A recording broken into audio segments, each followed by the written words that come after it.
Folks, today is Friday, July 2nd, 2021. Coming up on Roland Martin Unfiltered, Sha'Carri Richardson, who was expected to compete for the gold medal in the Tokyo Olympics representing the United States, has tested positive for marijuana. She will not be able to run the 100. Is it unfair that she got a 30-day suspended sentence? Lots of conversation, folks, about this. We're going to talk about this on today's show. Also on today's show, we continue the battle when it comes to voting in this country. The latest is what will now happen? Will Democrats get even more aggressive in combating Republican voter suppression? Also, in Kentucky, former state senator Charles Booker said he is going to be running against Senator Rand Paul in next year's election. We will talk to him on today's show. Also, in our Education Matters segment, we'll talk with Darrell Bradford, who is the new president of 50CAN, the Ed Reform Group. Folks, lots to discuss on today's show. It's time to bring the funk. I'm Roland Martin Unfiltered. Let's go. He's got it. Whatever the biz, he's on it. Whatever it is, he's got the scoop, the fact, the find. And when it breaks, he's right on time and it's rolling. Best believe he's knowing.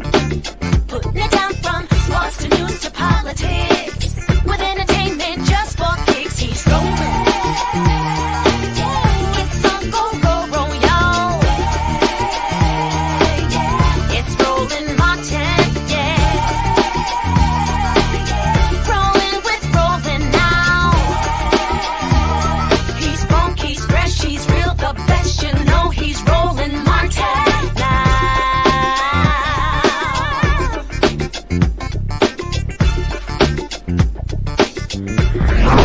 Martin.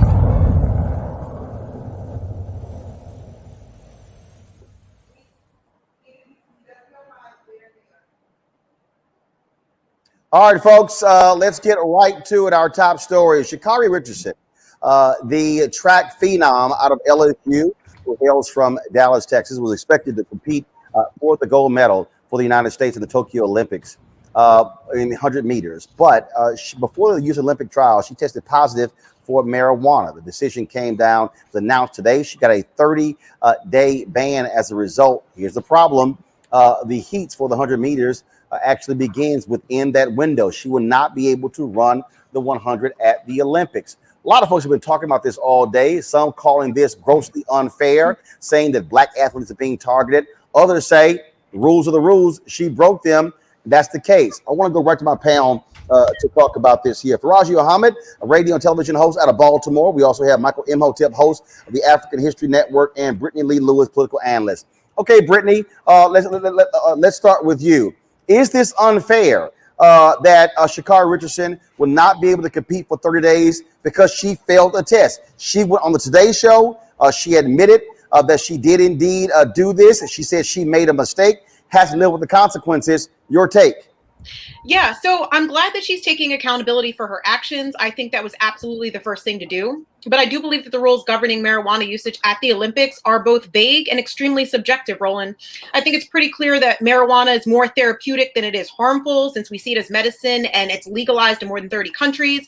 Not to mention the recreational marijuana is, although it's prohibited by the World Anti-Doping Agency, right, which governs this overall, their rules do state that it can be used in competition if an athlete has an approved therapeutic use exemption. So essentially, athletes can and do use marijuana if they obtain permission in advance. So yes, Sha'Carri should have taken the appropriate channels to get cleared to smoke, but let's be clear, it's not steroids and it's not a performance-enhancing drug. The other reason the committee says that smoking marijuana is against the rules is because it's a violation of the spirit of the sport. And I feel like that's really a vague way of saying you need to be a role model. And I think, again, it's not their job to be role models. I think it's their ability to demonstrate their ability as an athlete when they're competing. And then, of course, lastly, can we give her some humanity? She just lost her mother. She wouldn't be banned if she was using an antidepressant. And if we think of marijuana as a medicine that helps alleviate depression and anxiety, we should really let that girl run. The rules are subjective, outdated, and unfair. But Faraji, the rules are not subjective. The reality is this here. Every athlete knows the rules. They are given a list of banned substances that they cannot use. They are tested. They know they are tested. Anybody who also knows that when you're the run up to the U.S. Olympic trials, you're going to be tested. And so the bottom line is she knew the rules. She broke them. Absolutely, Brother Roland. I mean, she knew the rules. She did break them, and it's unfortunate that she broke them because I was rooting for Sha'Carri as well. But I think that we have to, I mean, this is a slippery slope because we know, I mean, whether you're talking about track and field or any other sport, marijuana, and I hear what my sister is saying, that it's kind of subjective, it's going to be used for therapeutic, but at the end of the day, athletes cannot use marijuana a day or two or a couple of days before they're about to go and compete. It's just not acceptable. It's just not acceptable. I think that Sha'Carri did an excellent thing. She took ownership. She made herself accountable. But I don't think we should get into this part of trying to apologize and breaking the rules because it goes down a slippery slope. If we say, okay, she can use it, is it because of the emotional attachment? Is it because of the fact that, yes, I agree with you, athletes shouldn't be seen as role models, but guess what? They are role models and they can't run away from it. Okay. So we know that they don't get paid the big bucks. LeBron James and Michael Jordan. I mean, when you go down the litany of athletes, male or female, people love role models. So this, at this point, it was a bad choice, a bad decision. Unfortunately, it cost her a lot, but I hope and pray that she's able to learn from the situation and kind of get back into the game. As I said, she went on the Today Show where she talked about exactly what happened. Here's what she said. I want to take responsibility for my actions. I know what I did. I know what I'm supposed to do. I'm allowed not to do, and I still made that decision. But not making an excuse or looking for any empathy in my case, but just, however, being in that position of my life, finding out something like that, something that I would say is probably one of the biggest things that have impacted me positively and negatively in my life when it comes to dealing with the relationship I have with my mother. So that definitely was a very heavy topic on me, and people don't understand what it's like to have to, or people do. We all have our different struggles. We all have our different things we deal with. But to put on a face, to have to go in front of the world and put on a face and hide my pain, like who are you, or who am I to tell you how to cope when you're dealing with a pain or you're dealing with a struggle that you've never experienced before or that you've never thought you would have to deal with. Like, who am I to tell you how to cope? Who am I to tell you that you're wrong for hurting?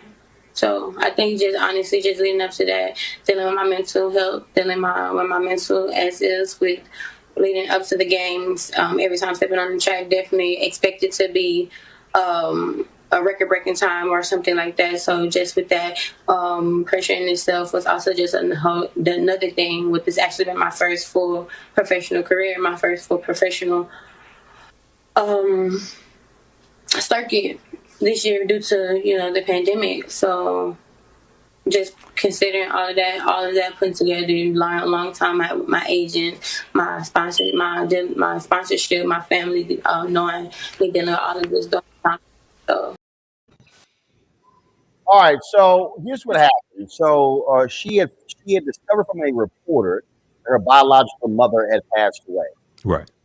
So what her folks were saying is that then for her to cope, then she actually took marijuana. Michael, obviously anybody can empathize with that devastating news. Right. But there's also a reality. Mm-hmm. You've been running track your whole life. You've been running track in high school. You ran track at LSU. You now are a world-class sprinter. For your entire track life, marijuana has been banned. Right. It's on the ban list. This is not, and also it's the rules of your sport. If this is the NFL, where if you fail a drug test, you go into their program, you continue playing. They have a protocol established. The NBA has a protocol established. I understand that this is sports. I understand about healing. We've had people on talk about the therapeutic benefits of it. But the reality is the sport in which you are in, that's simply not allowed. I equate this, and I say this to my nieces and nephews, to other people as well. Marijuana is legal in Washington State, Oregon, California, D.C. But guess what? It's not legal in America. Marijuana is not legalized in this country. Right. Employers out here can require you to take a drug test. And if you fail the drug test, you can't get the job. Now, I feel people who say, man, this makes no sense. It's a natural plant. But if everybody knows the rules and you broke the rules, you suffer the consequences of the rules. Yeah, you know, Roland, this is tragic, and I've researched this as well. So here's my take on this. Number one, she knew the rules up front. Two, there are extenuating circumstances with this. Now, I want people to understand she could have faced a 3-month suspension because that's based upon the rules of the U.S. Anti-doping. Yeah, could have been 3 months, which means she's completely out of the Olympics. She still has an opportunity to be put on the 4x100 relay team, but she's going to miss the 100 meters, which is where she was favored to win the gold medal. So basically, athletes who test positive for a substance of abuse, which THC was newly classified as in 2021, usually receive a 3-month suspension if they can establish that their use of the substance occurred out of competition and was unrelated to the sport performance. Now, she entered into a counseling program, so she is only getting a 1-month suspension. Compare that to Michael Phelps in 2009. He got a 3-month suspension. I know people want to hear Roland see compare this to Michael Phelps. Those are two different situations. But also for everybody who's watching, right? It ain't apples to apples. Right. Michael Phelps, a photo was shown. Right. That's what I'm about to say. Phelps with a bong. That's what which was 6 months after the Olympics, the 2000 Olympics. He never tested positive. Right. So I've already seen that. Oh no, Michael Phelps, the white boy. They let the white boy. Well, this is what happens when people recycle BS memes that they didn't go research before they retweeted them and reposted them. This is what happens when you do this. Because if you had done a 5-minute Google search, you would have realized that Michael Phelps lost sponsorship from Kellogg.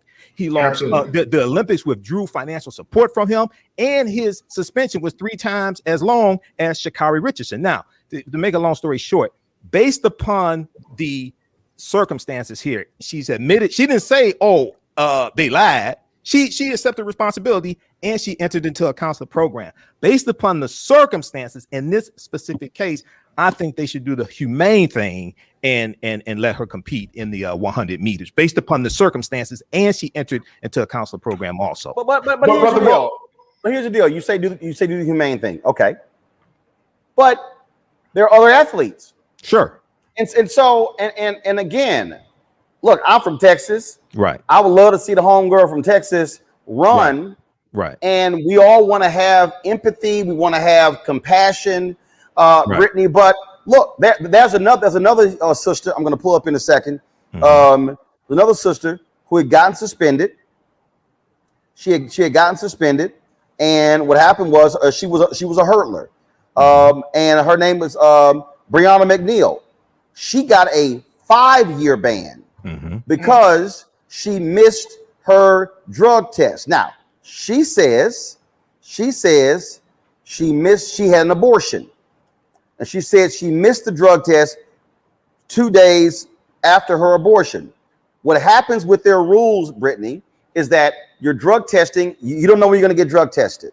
And so they call you and it's like, we're on our way. If you don't answer the phone, if you don't indicate where you are, then there's a problem. And this happened actually more than once. Now, she did qualify for the Olympic team. She came in second at the trials. It was 100-meter hurdles. And so what happened was, so she talked about it in terms of what happened. She said why she missed it. And it's called an at-home appointment. An at-home appointment. So this is according to this story. McNeil said that the anti-doping ban derived from her missing an at-home appointment with officials in January 2020. She said she was at home recovering from an abortion that she had 2 days prior to the appointment, and that when officials arrived at her home, she didn't hear anyone. And then according to this story, she was banned because there were many inaccuracies found in documents that were meant to prove she had an abortion. She called it that it was a miscommunication. But Brittany, there are other athletes who missed their at-home appointment for drug testing, and they've been suspended. And so they make it clear to everybody, these are the rules. You're going to get drug tested a lot. So what do we do? Whether it's Sha'Carri, whether it's this sister who said, well, I missed my at home, I had an abortion, I was at home, but I didn't hear them knocking.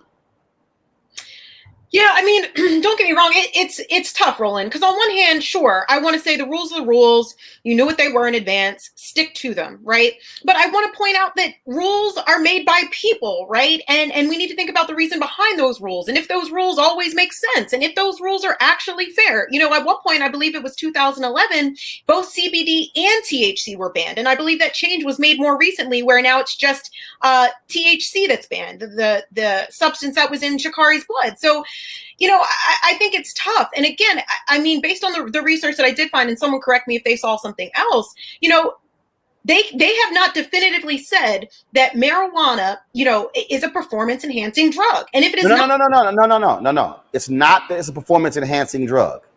It is on the list of banned substances. Right. From the anti-doping agency. Yes, exactly. So it's not. But Roland, answer me this question because I hear you. But knowing that, so tell me why it's banned. Why is it banned? It's their rule. It's their rules. But that's what I'm saying. Right? Here's the deal. Every track and field athlete has to abide by it. It's a bunch of black people who made the Olympic team who didn't smoke weed. And if they do smoke weed, they didn't smoke it before the Olympic trials and they didn't test positive. I hear you, but what I'm saying is I think that we're seeing a reevaluation, not only in the United States. I mean, we just saw Supreme Court Justice Clarence Thomas talk about how he is talking about how we need to reevaluate in the United States on a federal level. We're seeing changes globally, and I hope that I agree. And I hope that the Olympics, I mean, if nothing else, whether Sha'Carri runs or not, I think obviously she's not going to, at least for her own 100. But I do think that this is high time for us to reevaluate why that is a rule. Why is that a rule? I get it. It's a rule. It's a rule across the board, but it's time for us to reevaluate. See, Faraji, the thing for me that really jumps out here is, Benjamin Dixon, I'm going to pull up Benjamin's tweet, and I think Benjamin is like wrong as hell on this one.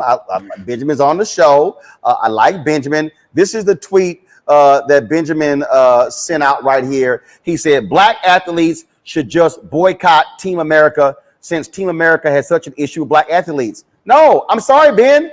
A whole bunch of black athletes made the team who didn't smoke weed, who didn't test positive, who didn't miss their appointments. I'm sorry. I don't see this as an attack on black athletes because one star messed up. I just don't. But Roland, I agree with you 100%. But let's look at what Brittany you pointed out. Rules are made by people. That's everything. I mean, we live in a society where rules are made by people.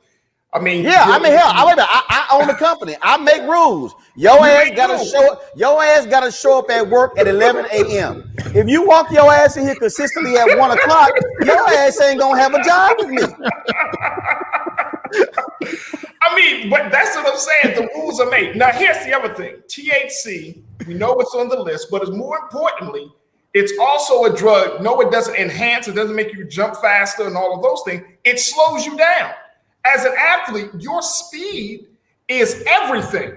Whether you're talking about football, baseball, basketball, track and field, soccer, your speed, your awareness is everything. I mean, there is a reason for this. Now, I think that the larger conversation about all of this, we have to ask this question. Is this the example? If we're talking about push for Sha'Carri, what is the example that we want to set for black girls in track and field? What is the example? What do you say to a black girl, to a young black girl? Sha'Carri is 21 years old. She is, as Roland laid out, from high school to college and the whole nine. She has been in this whole field.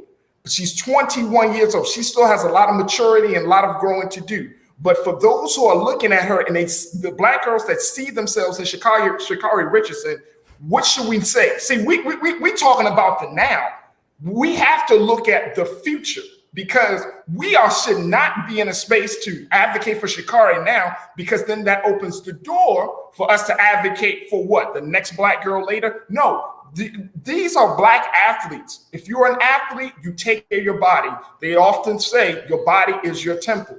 And if that's the message that we want to get across to young black girls and black boys in any field of sport, then we should look at this and then use this as a teachable moment to help them to see that if you break the rules, if you decide not to do what's required of you to do, you're going to suffer the consequences.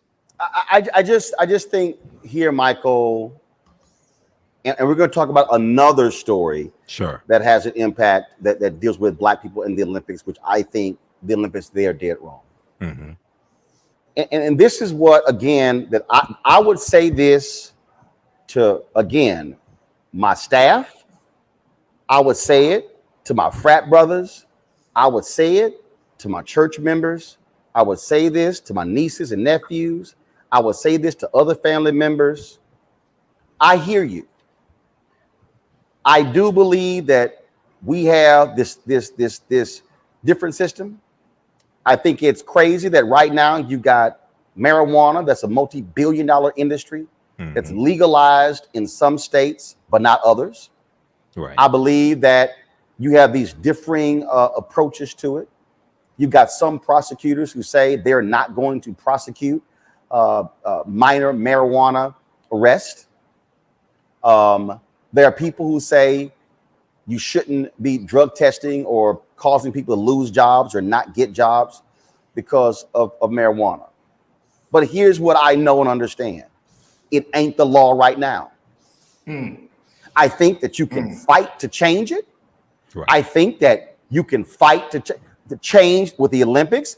Football players fought for the NFL to alter their rules when it came to marijuana, and they did. The NBA players, they fought to change the rules, to alter it, and they did. And so it's a different approach there. But what we're dealing with here is that all track and field athletes across the world, and I think this is the most important thing that our people watching, and I've been seeing every kind of comment. Right. Athletes across the world are giving the same list. Now, we know they're cheaters. We know the Olympics banned the Russian team because all of them were doping. We know back in the 80s and 90s, the Eastern Russian, we ain't going to talk about how they were doping. We could go on and on and on. And we also know the number of American athletes who have been busted for doping and performance-enhancing drugs. This boils down to here. How you cope with grief is something that we have to deal with. But you were preparing for 4 years for this moment. The Olympics is every 4 years. You made the team. You performed well. But part of performing is also the drug test. They all go together. Right. You can't say, well, hey, she could have won the gold. We all let her run. Because every other athlete who went to the U.S. Olympic trial had to pee in that cup. Every single one. Come on. Right. Yeah. I think this whole thing is a little complicated. I went and read the rules. And there is an appeals process. Here, one, she accepted responsibility. It's not like she's saying, oh, they're lying on me, they're setting me up. She's accepting responsibility. She told what happened. Two, she entered into a counseling program as well. In the appeals process, based upon the circumstances, her mother died, her biological mother died, and she's dealing with a lot. Now, if it had been a situation where she had tested positive for marijuana previously before other races, and everything I read, this is the first time she's tested positive, well, then I would say no. But in the appeals process, I really hope they take all this into account and let her compete based upon these circumstances. But I do understand the rules. And I also understand, they have an appeals process for a reason as well. But this one here, I think is everything involved, all the details taken into account, I think is different than maybe some other instances that we may see of doping or people purposely in performance enhancing drugs, the Russians, things like that. Okay, so now let's talk about what I do believe is an anti-black story that we need to be dealing with right here. Right. So check this out. Swimming caps, where'd it go? Where's the story? Swimming caps for natural black hair ruled out of Olympic Games. International Swimming Federation rejects the use of soul cap, saying it does not fit the natural form of the head. That right there, Faraji, meaning if your ass was a swimmer, you, Faraji, could not put on a soul cap with that look you got right now. Folks, Soul Cap, I'm gonna show you right now. So Soul Cap, they are a company out of the UK. This is what it looks like. They're a company out. Let's go full screen, please. They're a company out of the UK, and they make swimwear and caps for all hair types. I'm just gonna show you. And so this is the tweet that they sent out. They say, with the power of people, changing the water is possible for the first time in history. The incredible Alex Deering will represent Team GB, that's Great Britain. But they here say, thank you to all the swimmers who have given their thoughts and experiences when it comes to the barriers to swimming. It's time for a change. Hashtag swim for all. And then here's another tweet, June 30th. A huge thanks to all who have supported us in our work so far. We don't see this as a setback, but a chance to open up a dialogue to make a bigger difference in aquatics. Michael and Tox. Faraji, now this is bullshit. This right here, because these black, first of all, everybody watching now realize, yeah, black folks, we swimming. Right. So what's happened is, this has always been a white sport. We ran the video, I think, last week of Cullen Jones, who won medals for the United States. You're now seeing more black swimmers. Well, black folks who wear their hair like yours, Faraji, they ain't wearing them no more swim caps. Now this is nonsense. Absolutely. Here's what I want to bring our attention to, because the sister Danielle Obi, who serves as the founding member of the Black Swimming Association, she made a very, very important point. It has generally been that Speedo has been the producer of these swimming caps. She made the point saying, Speedo caps don't fit our head. And I can't make this up, and I love the quote. She says, black hair grows up and defies gravity. I want everybody to think about this. It grows up and defies gravity. So that means that thing is coming out. It's just going all types of ways, right? So with that, I think, and I'm with you on this, Brother Roland, like at the end of the day, and we're starting to see in this particular Olympics, there seems to be more, some might say microaggressions. There seems to be more slight on black culture, black expression. We're talking about soul caps right now. We got to talk about the situation where a couple of months ago, Black Lives Matter apparel was banned at the Summer Olympics. We got to talk about Gwendolyn Berry and how they played the Star Spangled Banner and how that situation turned out. I mean, we're seeing that there is, and I get what the Olympics is trying to do through the IOC, the International Olympic Committee, saying that, look, we're trying to preserve the spirit of the sport in the case of oneness and not make people distinct. But guess what? That's not reality. Black swimmers, the hair, the way the body is shaped is different for each person. And that is insane to try to put everybody in this cap, but claim that this thing is going to be inclusive when in reality, it's exclusive. It does not allow athletes to be themselves. It does not allow this platform to allow athletes to express themselves. So this is complete BS. So here's what's going on here, Michael. And let's just be clear. There has been, whiteness has defined the world. Right. Whiteness. Mm-hmm. You've had sports like swimming that have been defined by whiteness. Right. Now all of a sudden you had white folks with their hair, and let's be real clear, you've had some other swimmers. You had some folks from Italy. Yeah, Hannibal went over there, and him and them 20,000 Africans did a whole lot of damage over there.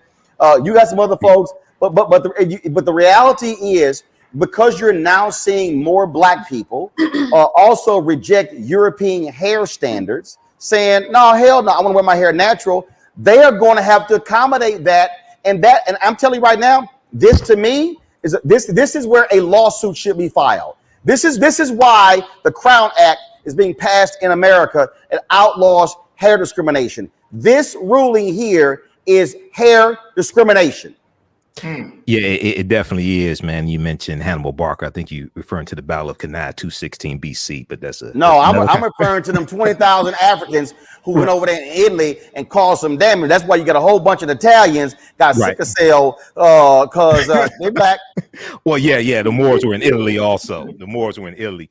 But when you look at this, man, it's something very interesting that they said here. The FINA, they said that the soul cap does not follow the natural form of the head. What do you call the natural form? No, white people's heads. No, that's my point. Yeah, first of all, go ahead and say it. See, this is the problem. They don't need to say it, Michael. They should say it doesn't. They should say it doesn't follow white people's head. But see, they need to highlight this. Wait a second. What do you mean it does not follow the natural form of the head? What are you calling natural? Okay, white people are minority in the world. White? This is the Olympics. People come from all over the world to compete. White people are the minority in the world. So what do you call it? The natural form of the head? They need to be lit up on this. And this is designed to, I think, discriminate against African Americans because we see they're kicking butt in tennis. We see the kicking butt in tennis, right? We know that once we come into certain sports, we start taking over. We know black men used to dominate horse racing. And there was a concerted effort to force us out. We were winning the Kentucky Derbies. We were winning the we got black people in the hammer throw, the shot put. You got black folks in the high jump, the javelin.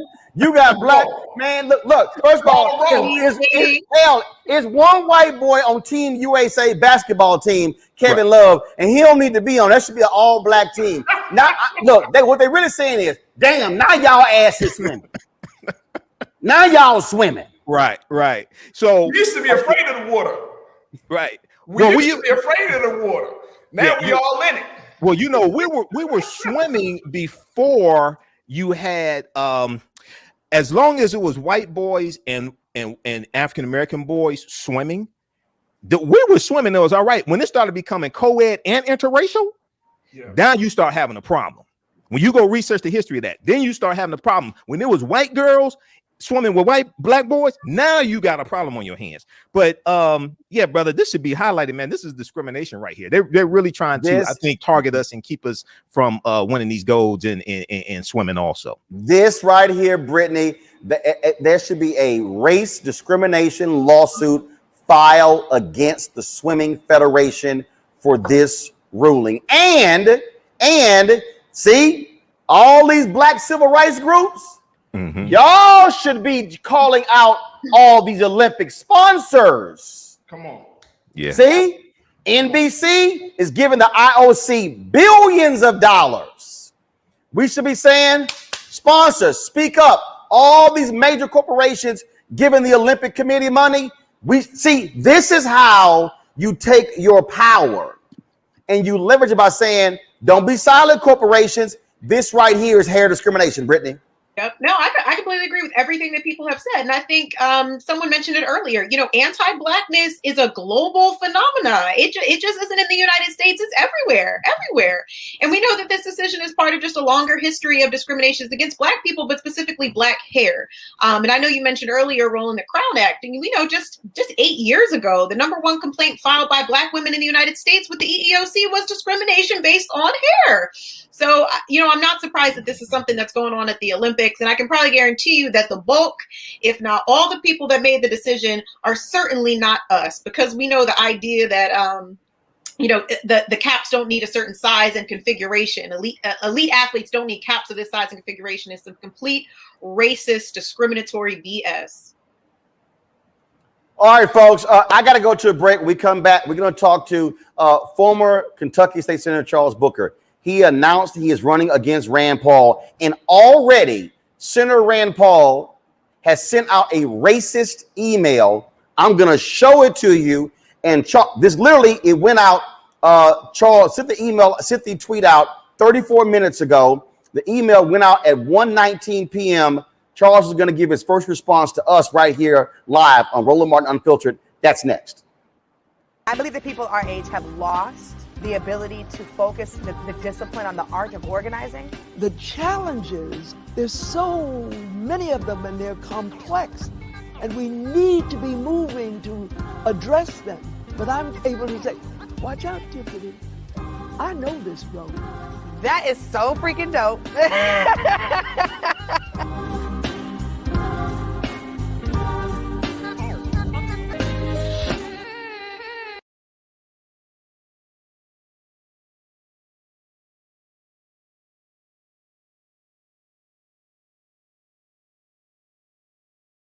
Hello, I'm Nina Turner.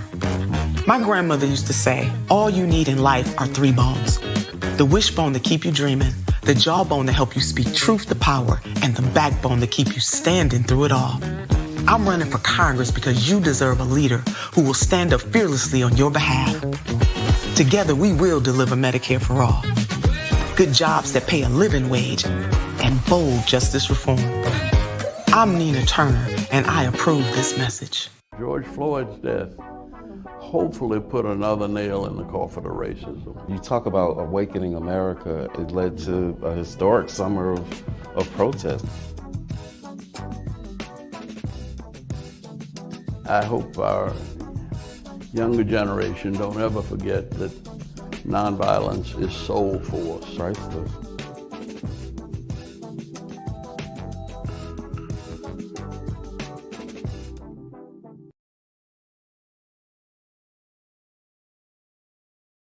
What's up? This is Aldous Hodge, and you're watching Roland Martin Unfiltered. Hey, everybody, it's your girl, Sherry Shepherd, and you're watching Roland Martin Unfiltered. Hey, Roland.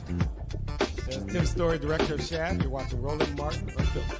What up, y'all? This is Method Man, Mighty Wu-Tang Clan. You watching Uncle Roland Martin, and the show is Unfiltered. Make sure y'all tune in. Laura Ingram, you suck.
Have a good time.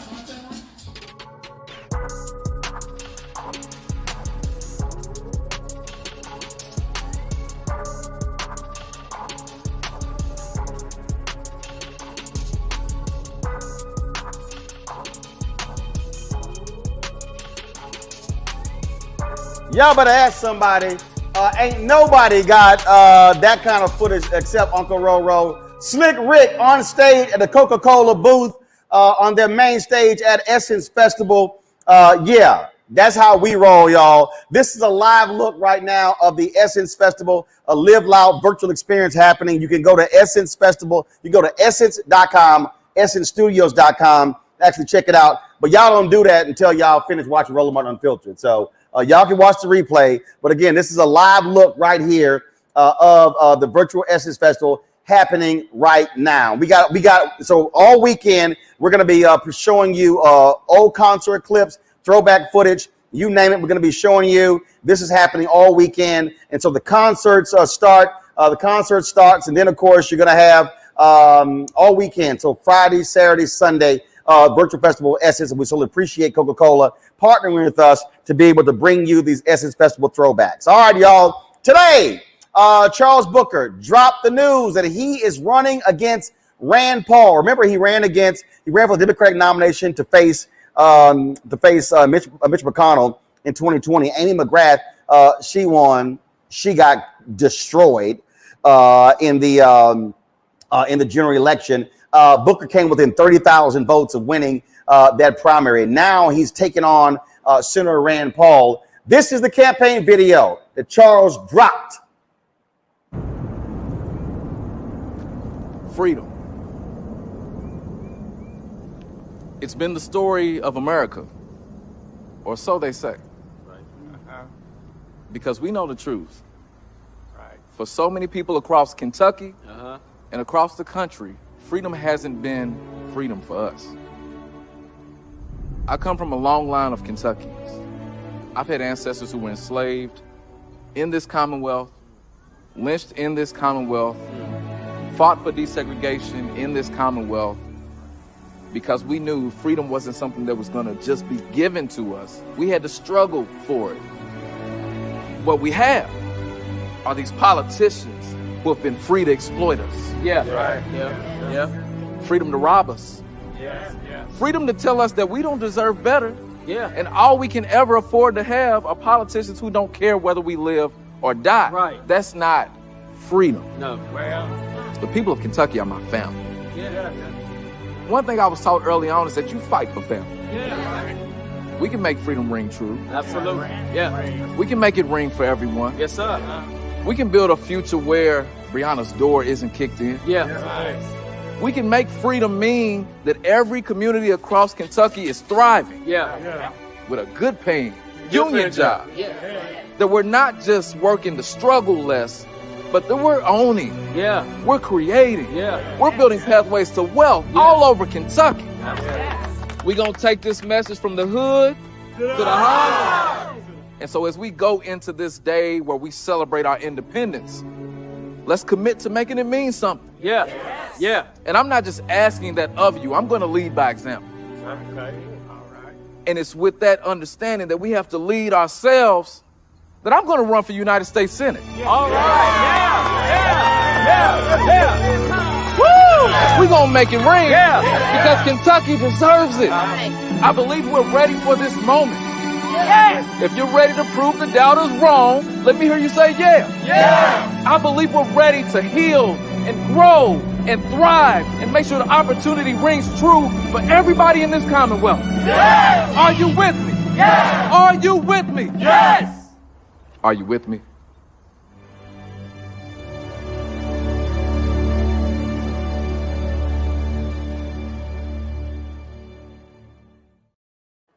Well, Charles Booker is with us right now. I'm glad to have you back on Roland Martin Unfiltered, Charles. It's good to be with you again, brother. Thank you for having me. All right. Your opponent has already started his racial BS. Folks, watch this. This email. Charles posted this on his Twitter feed about 40 minutes ago. This is what Rand Paul sent out today. And it said, "Dear so-and-so, yesterday I got an Act Blue-backed racial left opponent for my re-election." A racial left opponent. So, Charles, would he have said, "I have a white candidate"? Well, Roland, I think you and I both know very well what he was trying to say there. I think he has something that he's feeling. He can't get past the color of my skin, and he knows that we're coming to take his seat. And so he's relying on racism, as they always do. And the people of Kentucky see through it, and so do I, and we're calling it out.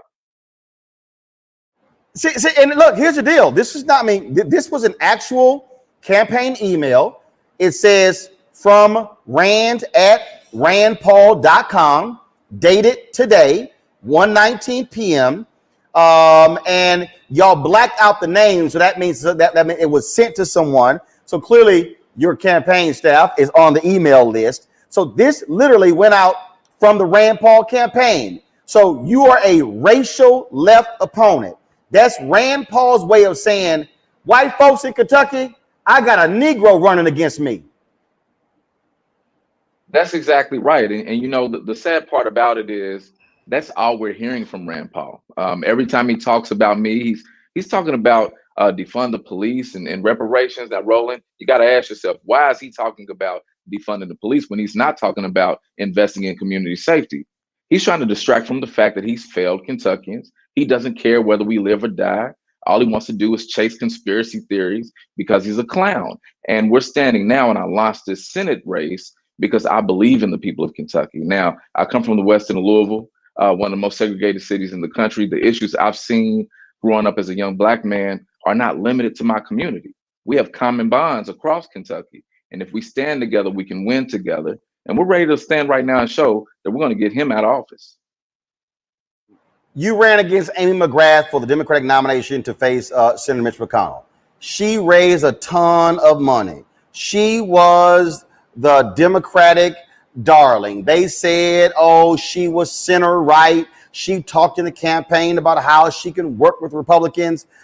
You lost to her by 30,000 votes, and she got her ass whooped in the general election.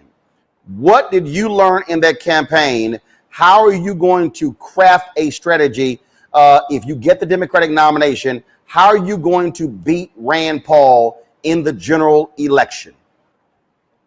Well, I will win the Democratic nomination, and we will beat Rand Paul. In fact, we're going to blow him out. The thing that was affirmed for me in the last cycle is what I always knew to be true. You cannot ignore the people. It doesn't matter how much money you have if you don't have a vision.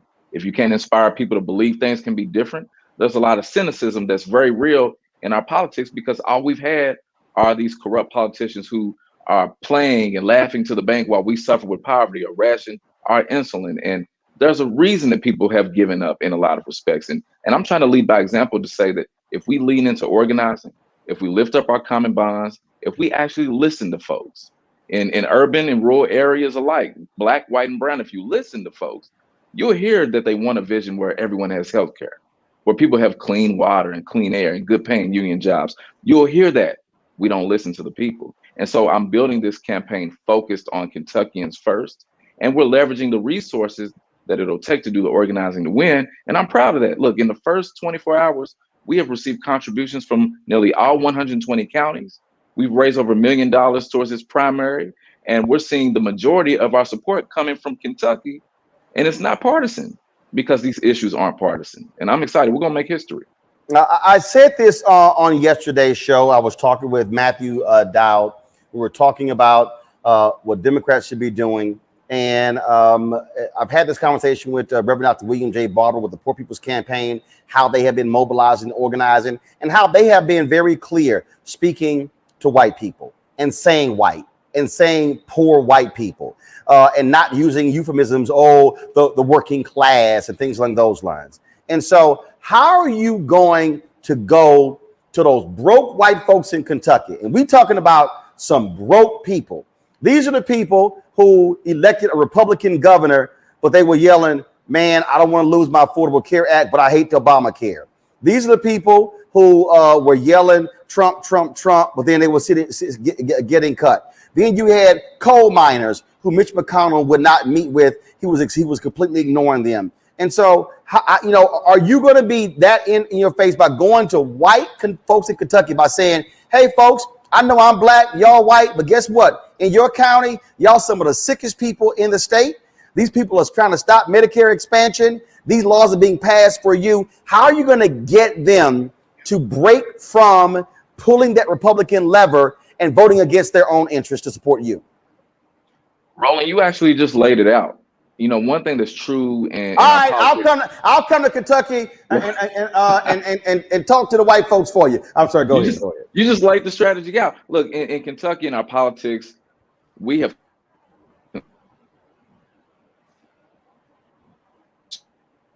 and they expect us to vote Democrats, so they don't come to us either until it's time for us to vote. When you go actually sit down with folks, and I'm telling you, I went to areas where they were all Trump supporters, 90+% white, and I would tell them my story, then I'd listen to them. And it would never fail, never fail. We'd see how much we have in common. But it goes to your point, we got to tell the truth. When you go talk to those miners in Eastern Kentucky, they know those jobs are gone. They know they're not coming back. When you talk to those small farmers that are suffering with poverty too, they know they need health care. They know they need more money in their pocket. We need to talk about the real issues and not be afraid to tell the truth. And this email that Rand Paul sent out today saying that I'm a racial left candidate, we know what he's saying. Look, Republicans will weaponize hate and racism. And in a lot of ways, Democrats have tried to run away from it. We have to go to it and call it out and disarm it with love and unity and the power of coming together. This is not new. And if we lead now, we will win now. And we absolutely will do that. Got questions from my panel. Brittany, you're first for Charles Booker. Congratulations. I pray that you get elected. But with that being said, what would you say is your number one priority going forward? I know that you're, you have type 1 diabetes. So can we expect you to take on big pharma? What's the main issue that's motivating you? Absolutely. You know, my overarching platform is ending poverty, which truthfully means we have to pull up the roots of racism. And so that's why I lift up Medicare for all. That's why I lift up universal basic income. I've said we not only need a Green New Deal in Kentucky, we need a Kentucky New Deal. We need to own it. And I also lift up reparations because we have to get to the core of why inequity is structural. And so that's what you'll see out of me in the United States Senate. The Senate is blocking all of our progress as a country right now. It's clear. And we need leaders that are going to fight for us because they see us. Rand Paul's an eye doctor, at least he calls himself that, but he cannot see the people of Kentucky. And we're going to change that.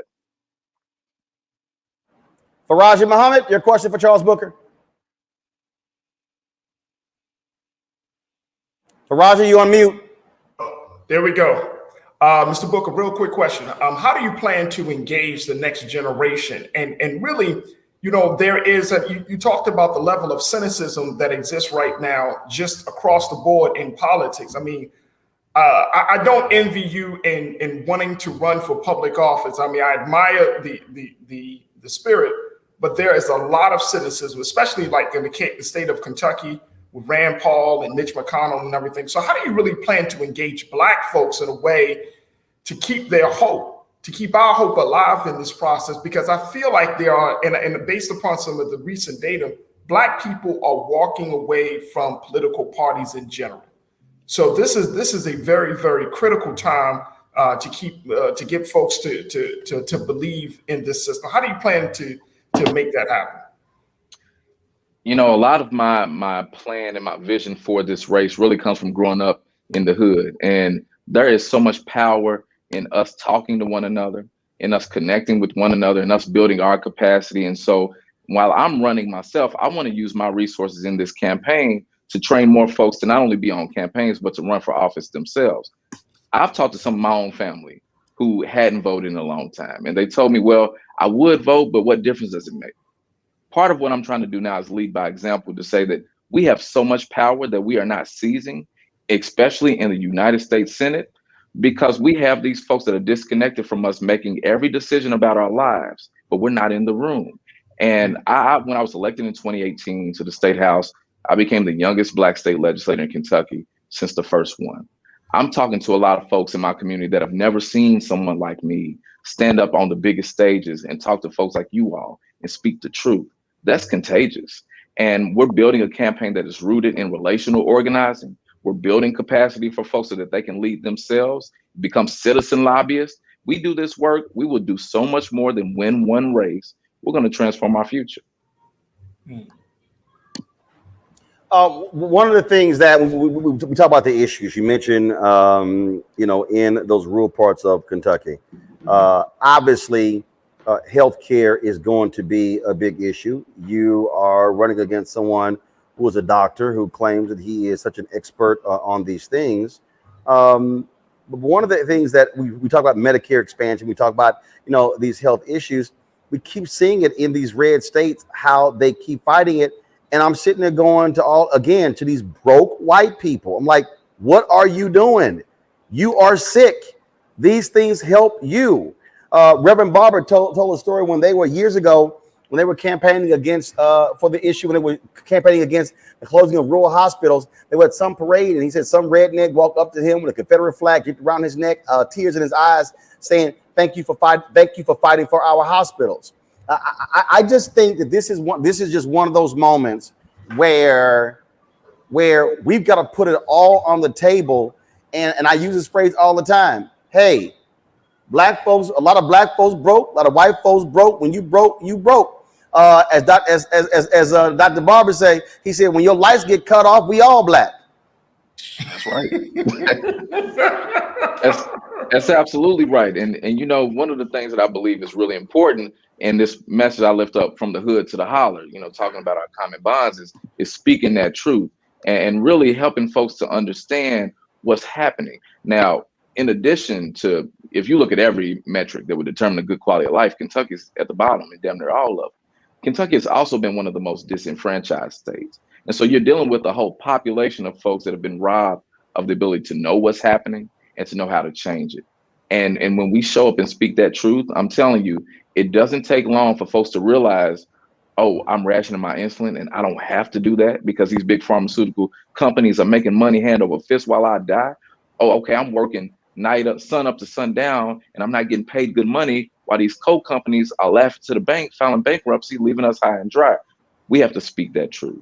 And I'm training folks across Kentucky to talk to their neighbors, to their friends, not along partisan lines, not dealing with the national buzzwords. I don't need you to call it a Green New Deal. Talk about what it means to take a shower and the water's irritating your skin because it's dirty. Talk about what your lived experiences are, and we can get to a common ground of building together. We're trying to rebuild community, and I'm proud to help tell that story in Kentucky because we're going to shock the world. Well, I can't wait to next year. We're going to be on the road covering these elections, and I can't wait to come to. So I'll go ahead and do this here. I'll put online. I'll be happy to come to Kentucky, do a town hall, and we'll live stream it. Look, I ain't afraid of nobody. Broke people, white, black. I ain't afraid of nobody. That's right. So, and the difference is, I own my show, so I ain't got to ask nobody's opinion. We ain't got to go get permission to do this. So, we'll be happy to come to Kentucky, live stream a town hall, moderate that thing, a conversation with voters with Charles Booker. Well, I'll be there, and I need everybody to go to charlesbooker.org to support me right now so we can make sure that I'm there with you. All right, then. Charles Booker, thank you so very much. Folks, running for the United States Senate in 2022 against longtime Senator Rand Paul. Thank you so very much for joining us. Absolutely. All right, folks, let's go to our next story where Attorney General Merrick Garland has announced a federal moratorium on executions. Remember, we had executions for a very long time, but those thugs in the previous administration, they were rushing to kill people. Now, Merrick Garland said, we're going to slow that down. Here's a quote that this is what he said. He said, the continued use of the death penalty raises serious concerns, including the arbitrariness in its application, disparate impact on people of color, and the troubling number of exonerations in capital and other serious punishments. He is prohibiting the scheduling of federal executions until the Justice Department reviews its policies and procedures related to capital cases. Among those being halted includes his order the allowance of prisons to use a powerful sedative to execute people on federal death row, which was approved by Attorney General William Barr. So for all these people, Michael, who keep saying elections don't matter, this is the difference between Trump being in charge and Biden being in charge. Huge difference, Roland, and all you have to do is look at what the Supreme Court ruled dealing with the 1965 Voting Rights Act. Look at the ruling from yesterday. All you have to do is look at almost 400 bills that Republicans are pushing in 48 state legislatures. If your vote didn't matter, why are they working to suppress your vote so hard? Okay, so yeah, this is critical. And if we go back to Jeff Sessions, when Jeff Sessions was Trump's first attorney general, there was a commission that President Obama put together under the Obama administration. The Department of Justice put together this commission to it was designed to make sure people were not convicted based upon junk science. It consisted of scientists, law enforcement, different things like this, because they were looking at the fact that the death penalty was used disproportionately against African Americans. Well, when Jeff Sessions became attorney general, he disbanded that commission. And then we look at the last maybe month or two of the Trump era, ERROR. We look at that. We saw him starting up the federal executions again, and disproportionately, these were African Americans being executed. So this is an example of how elections have consequences. I'm glad Merrick Garland is doing this. Absolutely, Brittany. And this is again, this is a major issue. And I just keep telling people, y'all can sit your asses at home and not vote, but you'll get Trump. Look, there were several people who were executed, and they were rushing to killing people. Yes, and they were like, oh, we scheduling. They were trying to schedule executions up until his last days, and most of the people were black. Absolutely. We know innocent people are too often sentenced to death. I saw a statistic that said since 1973, over 156 people have been released from death row in 26 states because of innocence. And nationally, at least one person is exonerated for every 10 that are executed. And we know disproportionately it's us. The whole concept is applied extremely arbitrarily. A lot of it has to do with how much money you have, the skill of your attorneys, the race of the victim, where the crime took place. And we know, unfortunately, people of color are far more likely to be executed than white folks, especially if the victim is white. And also, tons of studies show that the death penalty doesn't stop or curb crime, let alone murder. So it's about time that we have a change, and I'm definitely glad that he, is taking this step. Raji? Yeah, I think this is a big issue, and I would agree that this is the big difference. These are the type of issues where you don't see them, quote unquote, on your ballot. But if you don't put the right people in place, then they're going to happen. The Trump administration, they executed 13 people within a 6-month period. That's a lot. That's a lot of people. And so when you're talking about this type of issue, not just from the racial implications, but you're also talking about just the whole idea of capital punishment. We are still, with some people would say that this is one of the most barbaric ways or means of punishment of any quote unquote civilized state or in civilized nation. So we're still in a space where this is happening. And so I'm happy that a moratorium has been placed. I'm happy, as A.G. Garland mentioned, that there's going to be some real evaluation. But the other question becomes, and I think, Brother Roland, you talk about this, you're from the state of Texas. Texas has always been number one when it comes to executing people. How much of this moratorium will impact state laws on execution? In Texas, they just executed a man back just a couple of days ago for killing his family back in 2009. So will this moratorium spill over into having conversations about executions across the state lines? That's a very good point. This only applies to the federal level, and that's what we have. All right, y'all. Y'all know what time it is. No charcoal grills are allowed. I'm white. I got you, huh? Illegally selling water without a permit On my property. Whoa! Hey! Give us your right. You don't live here. I'm uncomfortable.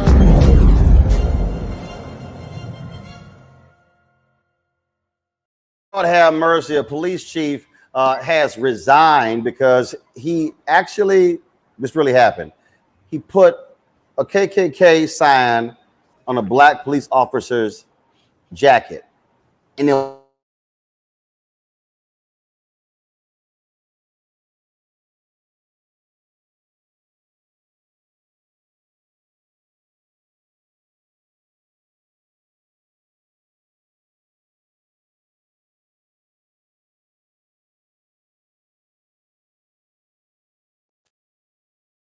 y'all, this is surveillance video. This is in Ohio, Police Chief Anthony Campo You see him, he's putting a KKK sign on the jacket of a black police officer. All right, he stepped down Tuesday after Sheffield Lake Mayor Dennis Breen appeared at his office to address the video.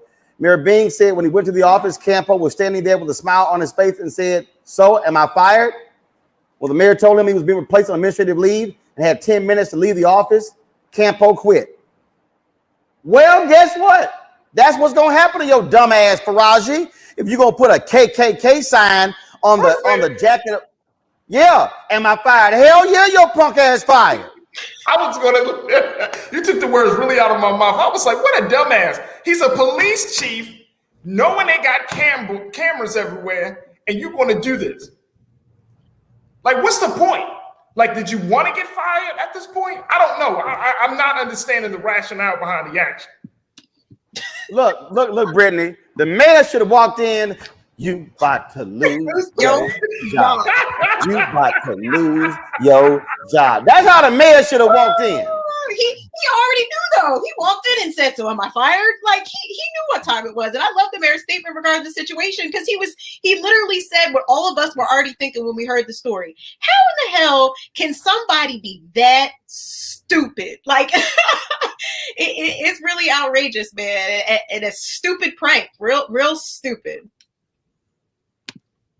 It really cracks me up when you see these idiots. I mean, when you see these idiots, and they really are some damn idiots, Michael. I just sit here and just like y'all really just are that dumb. In fact, you know what, Michael? In fact, if I was the police chief, it probably if I was the mayor, it would have went down something like this.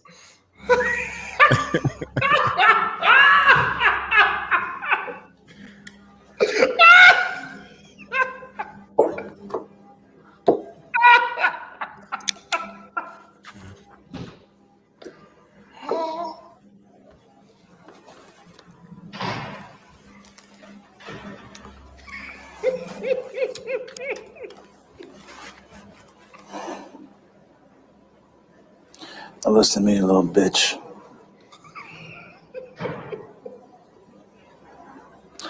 I'm going to ask you some real simple questions, and I want some real simple answers. You understand?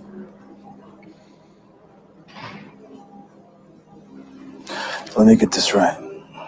That's how it would have. That's what would happen. About 11:15. Yeah, you know, Roland. That's how I would have fired. Right. The bottle. You know. You know. 11:15. Exactly. At 11:15. 11:15. Man, let me go to a break. Let me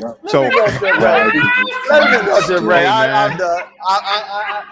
There's a lot more white people gonna get fired, man. But they need to investigate cases where he got black people convicted.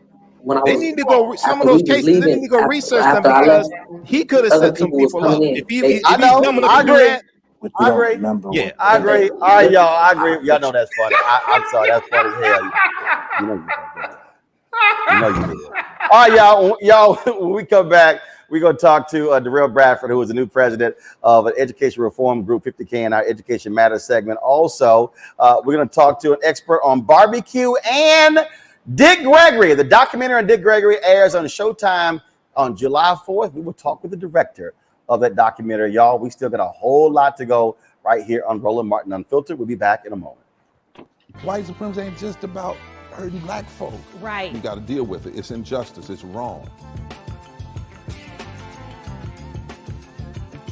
I do feel like in this generation, we've got to do more around being intentional in resolving conflict. You and I haven't always agreed. Yeah. But we agree on the big piece. Yeah. Our conflict is not about destruction. Conflict's going to happen.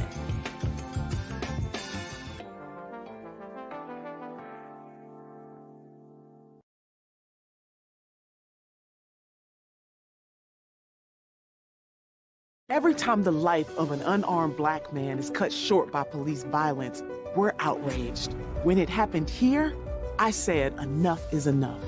not as a state senator, but as the mother of a black son. I led Ohio's first bipartisan community police task force to stop racial profiling and address police brutality. We established standards for accountability, hiring, and use of force. I'm Nina Turner, and I approve this message to be a voice for change. Before Till's murder, we saw struggle for civil rights as something grown-ups did. I feel that the generations before us have offered a lot of instruction. Organizing is really one of the only things that gives me the sanity and makes me feel purposeful. When Emmett Till was murdered, yeah, that's what attracted our attention.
Happening right now, the 2021 Essence Festival of Culture Live Loud Virtual Experience, EssenceStudios.com, Essence.com. Taking place today, Saturday, and Sunday. All right, folks. This Sunday is the premiere of a documentary on my man, Dick Gregory, the great Dick Gregory, of course, the comedian, the activist. Folks, it is an unbelievable documentary. I saw it 2 Saturdays ago on the last day of the Tribeca Film Festival in New York. Here is a clip. When they say this show features living color, you better believe it. Dick Gregory was one of the greatest political comedians to ever live. In about 6 more months, they're going to be forced to hire Negro bus drivers in Mississippi, so we're growing steering wheels so they can drive from the back of the bus. His stage presence was so smooth. Dick Gregory changed the entire landscape of stand-up comedy. Football's a fair sport for my people. Only sport in the world a Negro can chase a white man and 40,000 people stand up and cheer. Damn, he's talking to these white people like that. He just spoke his truth. What's overlooked is how unafraid he was. Are you out to give people a good laugh? Are you out to make a very definite point? I happen to believe that you can't laugh social problems out of existence. Dick knew how to take a heated issue, bring humor, and move forward. It encouraged people. I think people get confused and think that he was an activist who decided to be funny. No. His soul was that of a stand-up comic. He just could not do that in a world that was falling down around him.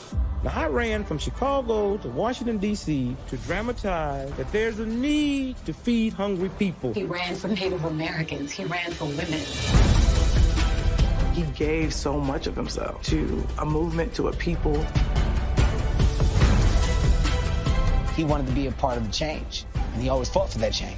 My goal is to really help change the priorities in this country. No man has given more, asked less, or been more needed. Ladies and gentlemen, Dick Gregory.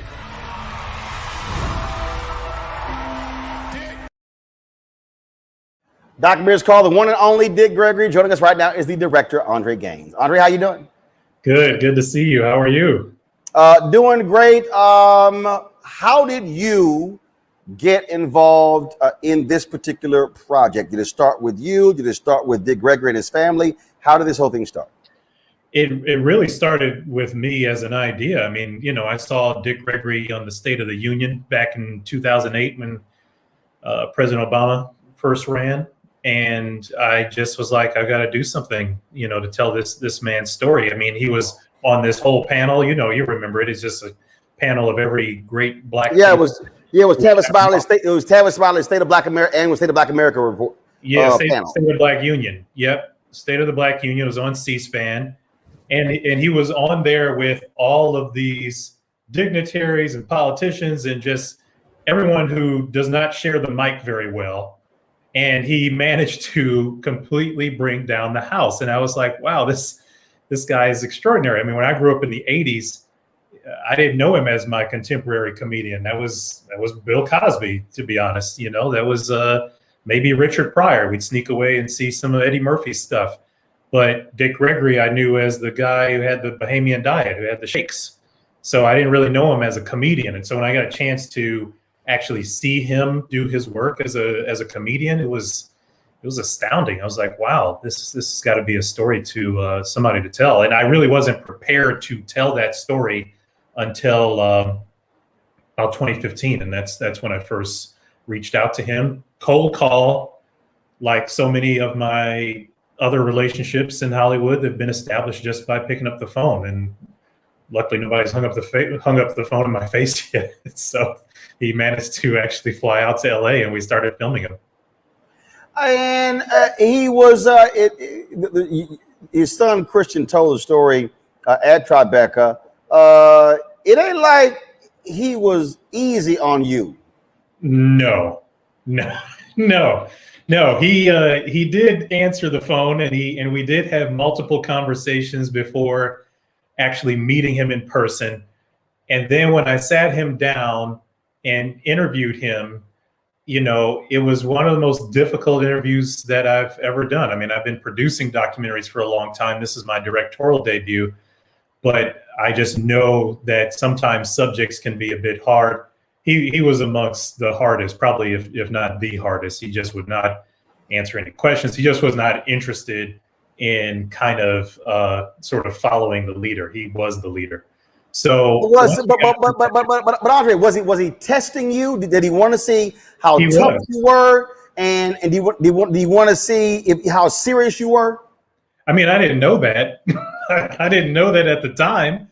At the time, I just thought he was angry or, you know, upset. I mean, at that time in 2015, that was actually like the first time any of this major news about Cosby had come out. It came out on the day we were filming Dick Gregory. So he was already a bit upset about that. And then just sort of the line of questioning as it relates to his history, you know, he's probably answered this stuff a billion times. So I was like, you know, we got to shift the focus a bit here. And the next day, that's exactly what we did. We just had him directly address the camera, and it made it feel more like a larger audience, and he just sort of turned on. And so I didn't realize that. I mean, I remember going and whining to my parents about it that night, saying, you know, this man just like, you know, hazed me with his voice. And they were like, well, just, you know, he's just testing you. You got to hang in there. And that's what I did. And thank God I did. Now we have a movie about him. A lot of folks, though, do not understand the relationship between Dick Gregory and Bill Cosby. I know that on the day Dick Gregory died, Bill Cosby called that morning. And in fact, Bill was cracking jokes and Dick was laughing. And in fact, his family actually thought Dick was getting better. But really it was after that phone call. It was one of the last phone calls Dick Gregory had. So Cosby talked on that day he died. I remember I was in Atlanta because I was getting the Hank Aaron Award, and I was actually at the baseball game when I got the news of his passing. And so a lot of people really don't understand how close the two of them were. And of course, Bill Cosby and his wife Camille were there at Dick Gregory's funeral in Maryland. Yeah, they were right there in the front seat. I was at that funeral. I think you and I had met originally there when you were recording your show. And they were right there in the front seat. And yes, he was one of the last people to call him. It was Bill Cosby, it was Minister Farrakhan, who called Dick Gregory, kind of eulogized him while he was still alive on his deathbed. And I remember flying into DC only a couple of days after Dick Gregory passed away, because I had a personal relationship with him. It wasn't just, like some subject. I mean, I started filming him in 2015. It sort of sat on a shelf for a couple of years, right up until the time that he died. And we were starting to start the project back up a couple of months prior to his death. But we got really close over that period of time, and I got close with the family especially. And I remember his son Christian picking me up from the airport, driving me around. And, we just cried like babies. We listened to that eulogy from Bill Cosby. We listened to it from Minister Farrakhan. And it was powerful. And I think that when people get a chance to see this movie, they'll have a better understanding of how Dick Gregory's sacrifice of quitting, of going to marches in Birmingham and Greenwood, Mississippi, and actually abandoning the gigs that he was supposed to be doing. Those club owners and managers and those types of folks literally filled those spots with Bill Cosby and filled it with Richard Pryor. And so he literally opened up the door for Bill Cosby and Richard Pryor, and subsequently kind of every major Black comedian after that. So that's really the story behind that, and they were close ever since. When we talk about people giving it all for the sake of the community, this documentary really details that. And it's a whole lot y'all couldn't get into. Y'all didn't even get into him running for president. And it was just a lot of stuff that you just could not cover. I mean, frankly, to be perfectly honest, Dick Gregory's life was so stunning and amazing. It's probably worth a docu-series because of just the amount of stuff that he did and was involved with. But financially, I mean, he really said, Black folk will take care of me if I keep representing Black folks. Yeah, he did. I mean, I don't think people really understand, even the contemporary comedians that were so heavily influenced by him, like Dave Chappelle, Chris Rock, Kevin Hart, who's one of our executive producers, really understand what that means, like that level of sacrifice. I mean, I've talked, with Kevin Hart before about it. It's like, it would be like him leaving his huge career and going and exclusively, working for and joining the Black Lives Matter movement, of which, activists are not rich people. I mean, they're sort of not associated with the same level of wealth that an entertainer or, somebody in Hollywood is. And so for Dick Gregory to do that, I mean, that had a lot of consequences. And one of the interesting things that I said during the Tribeca Q&A is that he's not one of these entertainers. We hear these stories all the time. Entertainers, musicians, especially comedians and musicians. You hear the story all the time that they squandered their money on like booze or drugs or gambling or women or whatever it is. And he didn't fall into any of those categories. I had somebody ask me like, well, why didn't you sort of talk about this or talk about that? I'm like, he wasn't a scandalous person. He was scandal free. He wasn't mistake free. He wasn't, he was a human being. He had his foibles, but they weren't the type of dramatic foibles that you expect in these types of stories. This is somebody who literally said, here, I'm going to give it away instead of paying my kids' college tuition. I'm going to give it away instead of paying my mortgage. That's something that we can aspire to. It still had a lot of consequences, but it's something we can aspire to, really. I got more questions, but I want my panel opportunity to ask some questions. Brittany Lewis, your questions for Andre.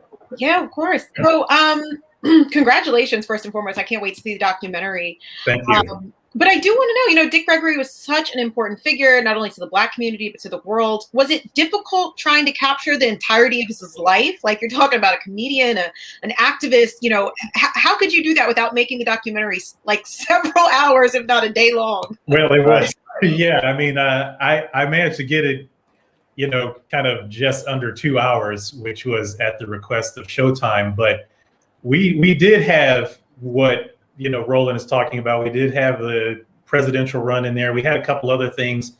And it just, from a narrative storytelling standpoint, there's some of these things you just unfortunately have to take out. It was very, very difficult. And you know, any filmmaker will tell you every movie breaks your heart just a little bit. And the reason why is because you have to abandon certain things. You have to cut out certain things. It's like the audience has, you know, only so much of an attention span. And in this situation, I mean, I produced series as well. I did another series earlier this year called The Lady in the Dale that was on HBO. That was a 4-part series. But the goal here was really to make one good film, one great film that could live on in the annals and the lexicon of film history. And that was ultimately the goal. And so at the end of the day, you just gotta suck it up, wipe away a couple of tears, and say, yeah, we're gonna take out a few things. Faraji. Andre, first and foremost, I'm really excited about seeing this film. I had the opportunity to work with Miss Kathy Hughes, and she often talked about Dick Gregory and their relationship when they were on air back in DC, back in the day. So this is going to be really, really cool. And I had the opportunity to meet him when we did the Justice or Else movement. And he was working with the Honorable Minister Louis Farrakhan, so he was at some of those like larger meetings, and all I can say, Andre, is I understand that he tested you because he tested us, and we were just saying hi. Yeah, we just want to take a picture. But I do wanted to know, is there anything about his life and legacy that surprised you? That you might believe may surprise us as the viewers of this documentary. Yeah, I think it frankly surprised a lot of people. I mean, you know, Kathy Hughes is a dear friend. She was a huge supporter of this project from the very beginning, and so many others. I mean, you know, yourself too, Roland and Joe Madison. I mean, you kind of go down the whole list, and folks that were with him.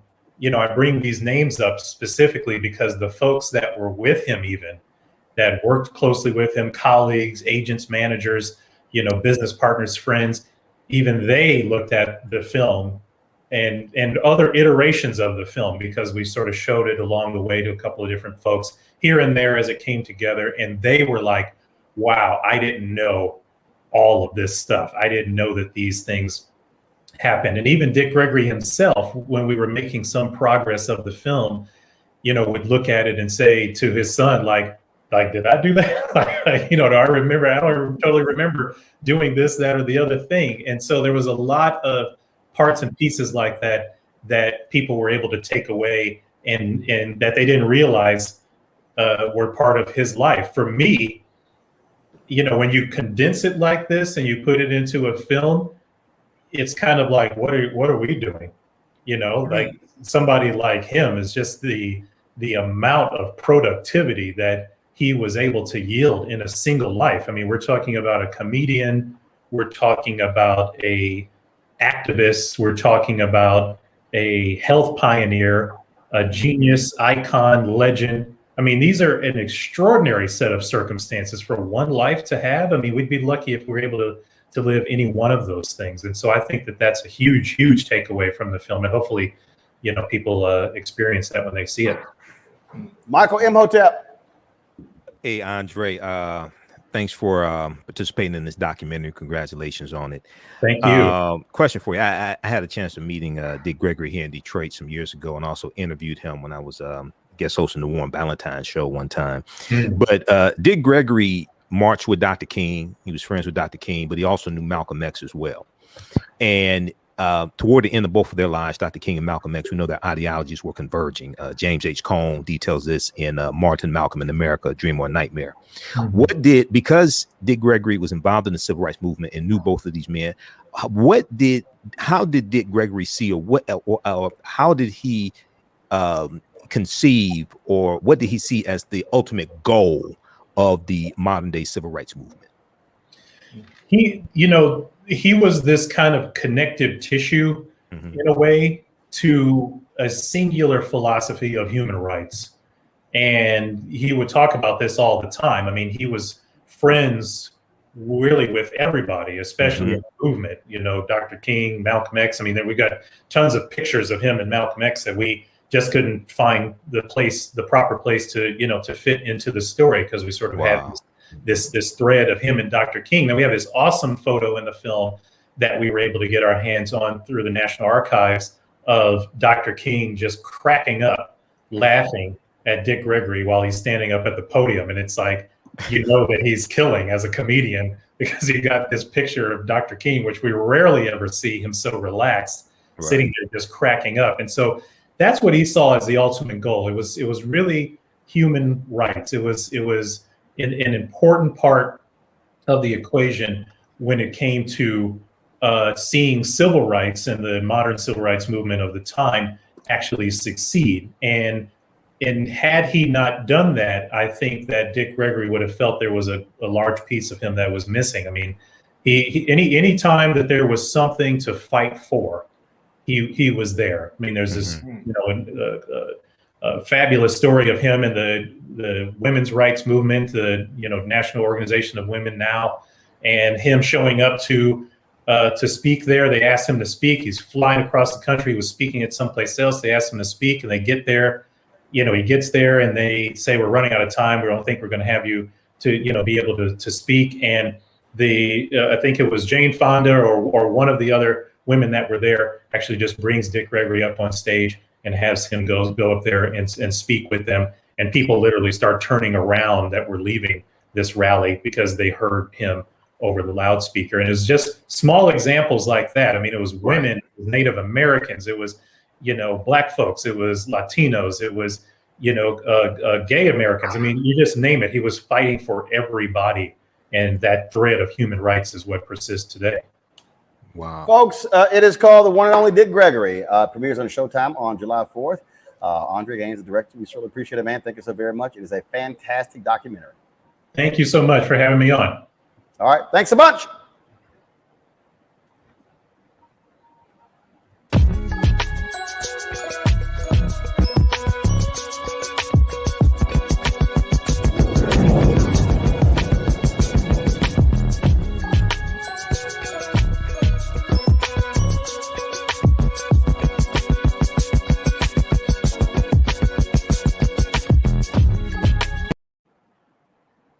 All right, folks, education is an issue that we always talk about here on this show, and the group 50 Can.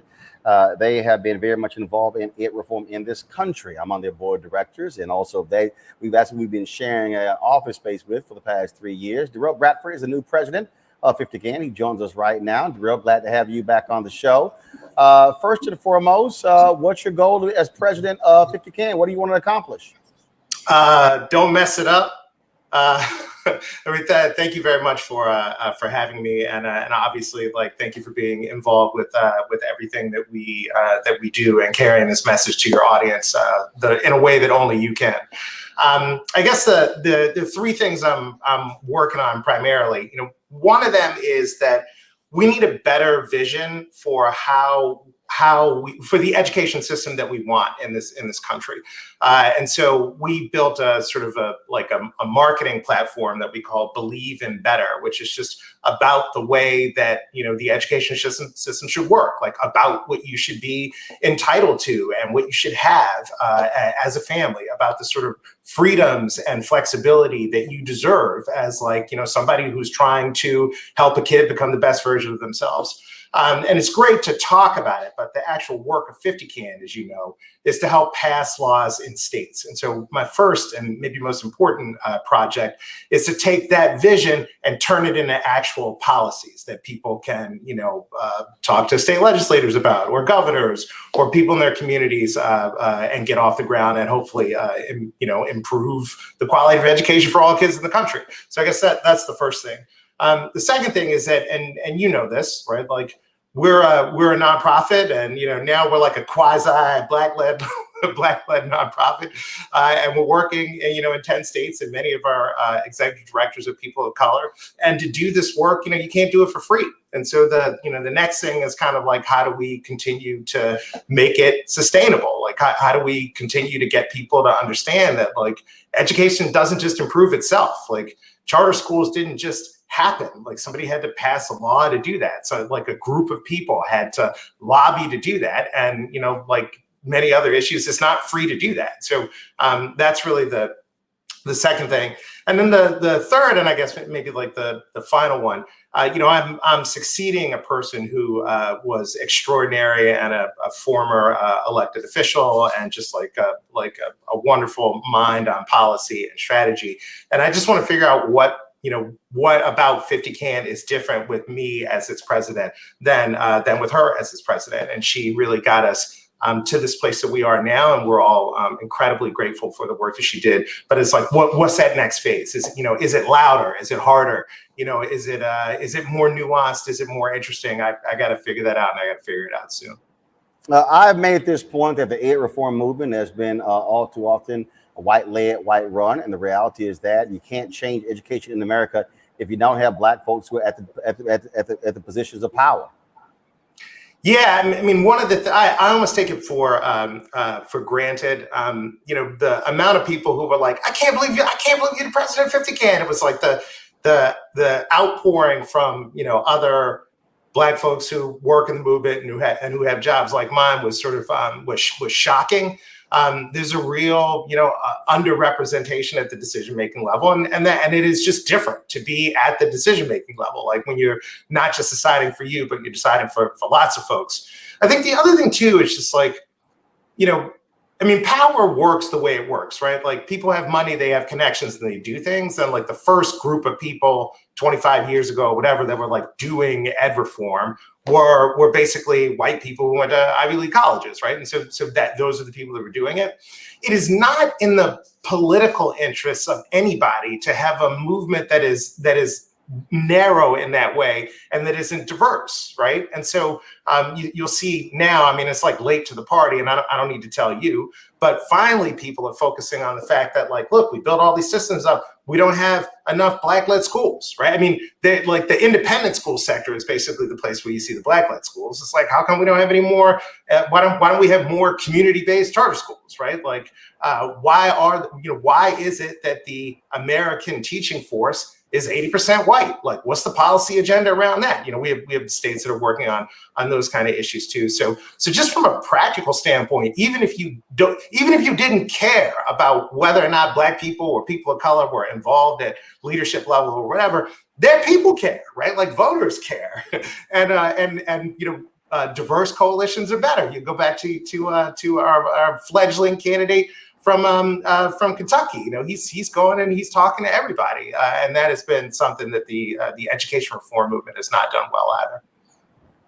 So last question I have for you in terms of this next year, what specifically do you want our audience to be doing, or when it comes to ed reform?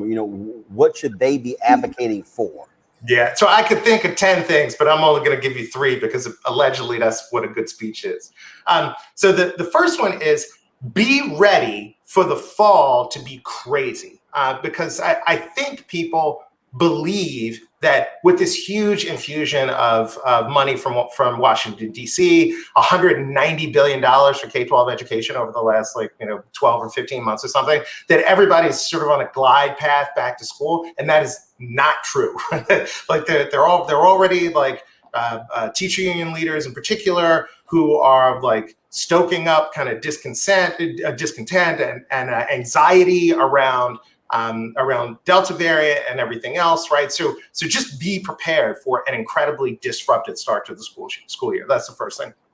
The second thing I would just say, and I mentioned that money, and I know the last time I had a chance to talk to you, we brought it up then.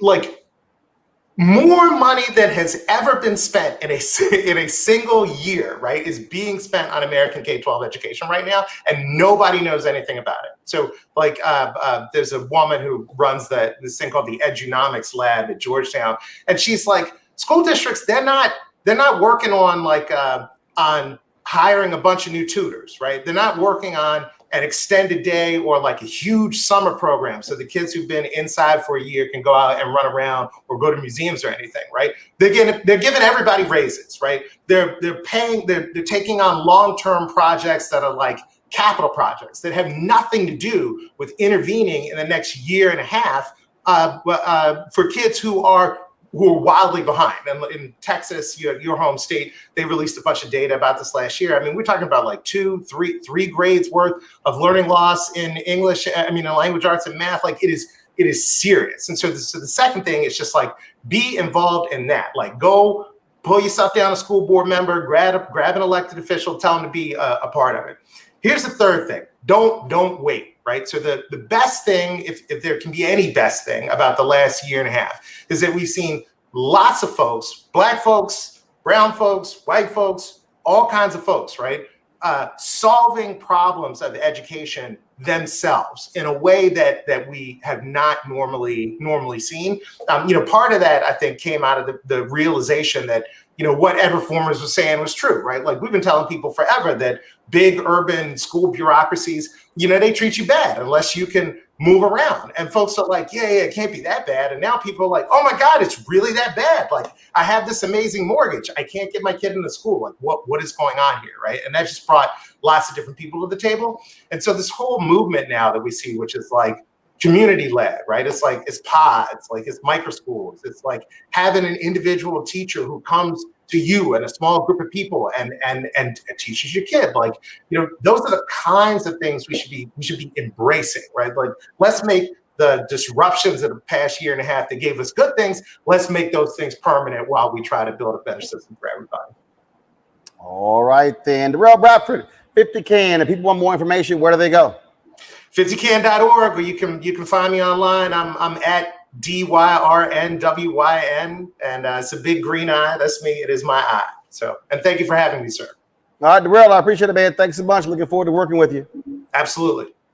All right, then. All right, y'all. 4th of July is on Sunday. But our next topic really applies to whether or not we're talking about 4th of July, whether we're talking about Juneteenth, or look, I'm from Texas. We don't need no damn reason to barbecue. My next guest, the author of the book, Black Smoke, African Americans and the United States of Barbecue. Go ahead and show that book, please. Show the book. Thank you right now. That is Adrian Miller, a food historian. Adrian, how you doing? I'm good. How are you? All right, man, let's get right into it. I'm going to put my panel in this thing as well. And so, Black Smoke, what's so different about us barbecuing? Do we barbecue differently from white folks? Yeah, so I've been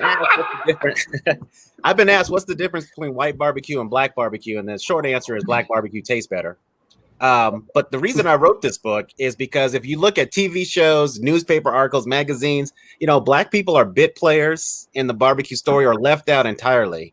And I thought that was whack. So this is a celebration of African-American barbecue culture and just a reminder that African-Americans have been key to the barbecue story in the United States. And so, and you're absolutely right, man. When you look at these stories, when you talk about, pit masters, and you like, I know what y'all could have found some black people who know how to barbecue. Really? Really? Yeah. So what? Yeah. Go get. I'm sorry. Go ahead. Oh, no, I was going to say one of the pivotal moment for me is I was watching the Food Network in 2004, and there was Paula Deen's Southern Barbecue, and it was an hour-long special, no black people at all. And so when the credits were rolling, hold on. You did say Paula Deen. I did say Paula Deen. Yes, I know. But I thought there might be a couple of brothers and sisters, right? So, I was sitting there going, first of all, how's this happen? And then secondly, I thought, well, maybe I got it twisted. Maybe it was Paula Deen's Scandinavian barbecue sponsored by Alabama white sauce. Maybe I got it twisted, but that was just like the perfect example of what's going on.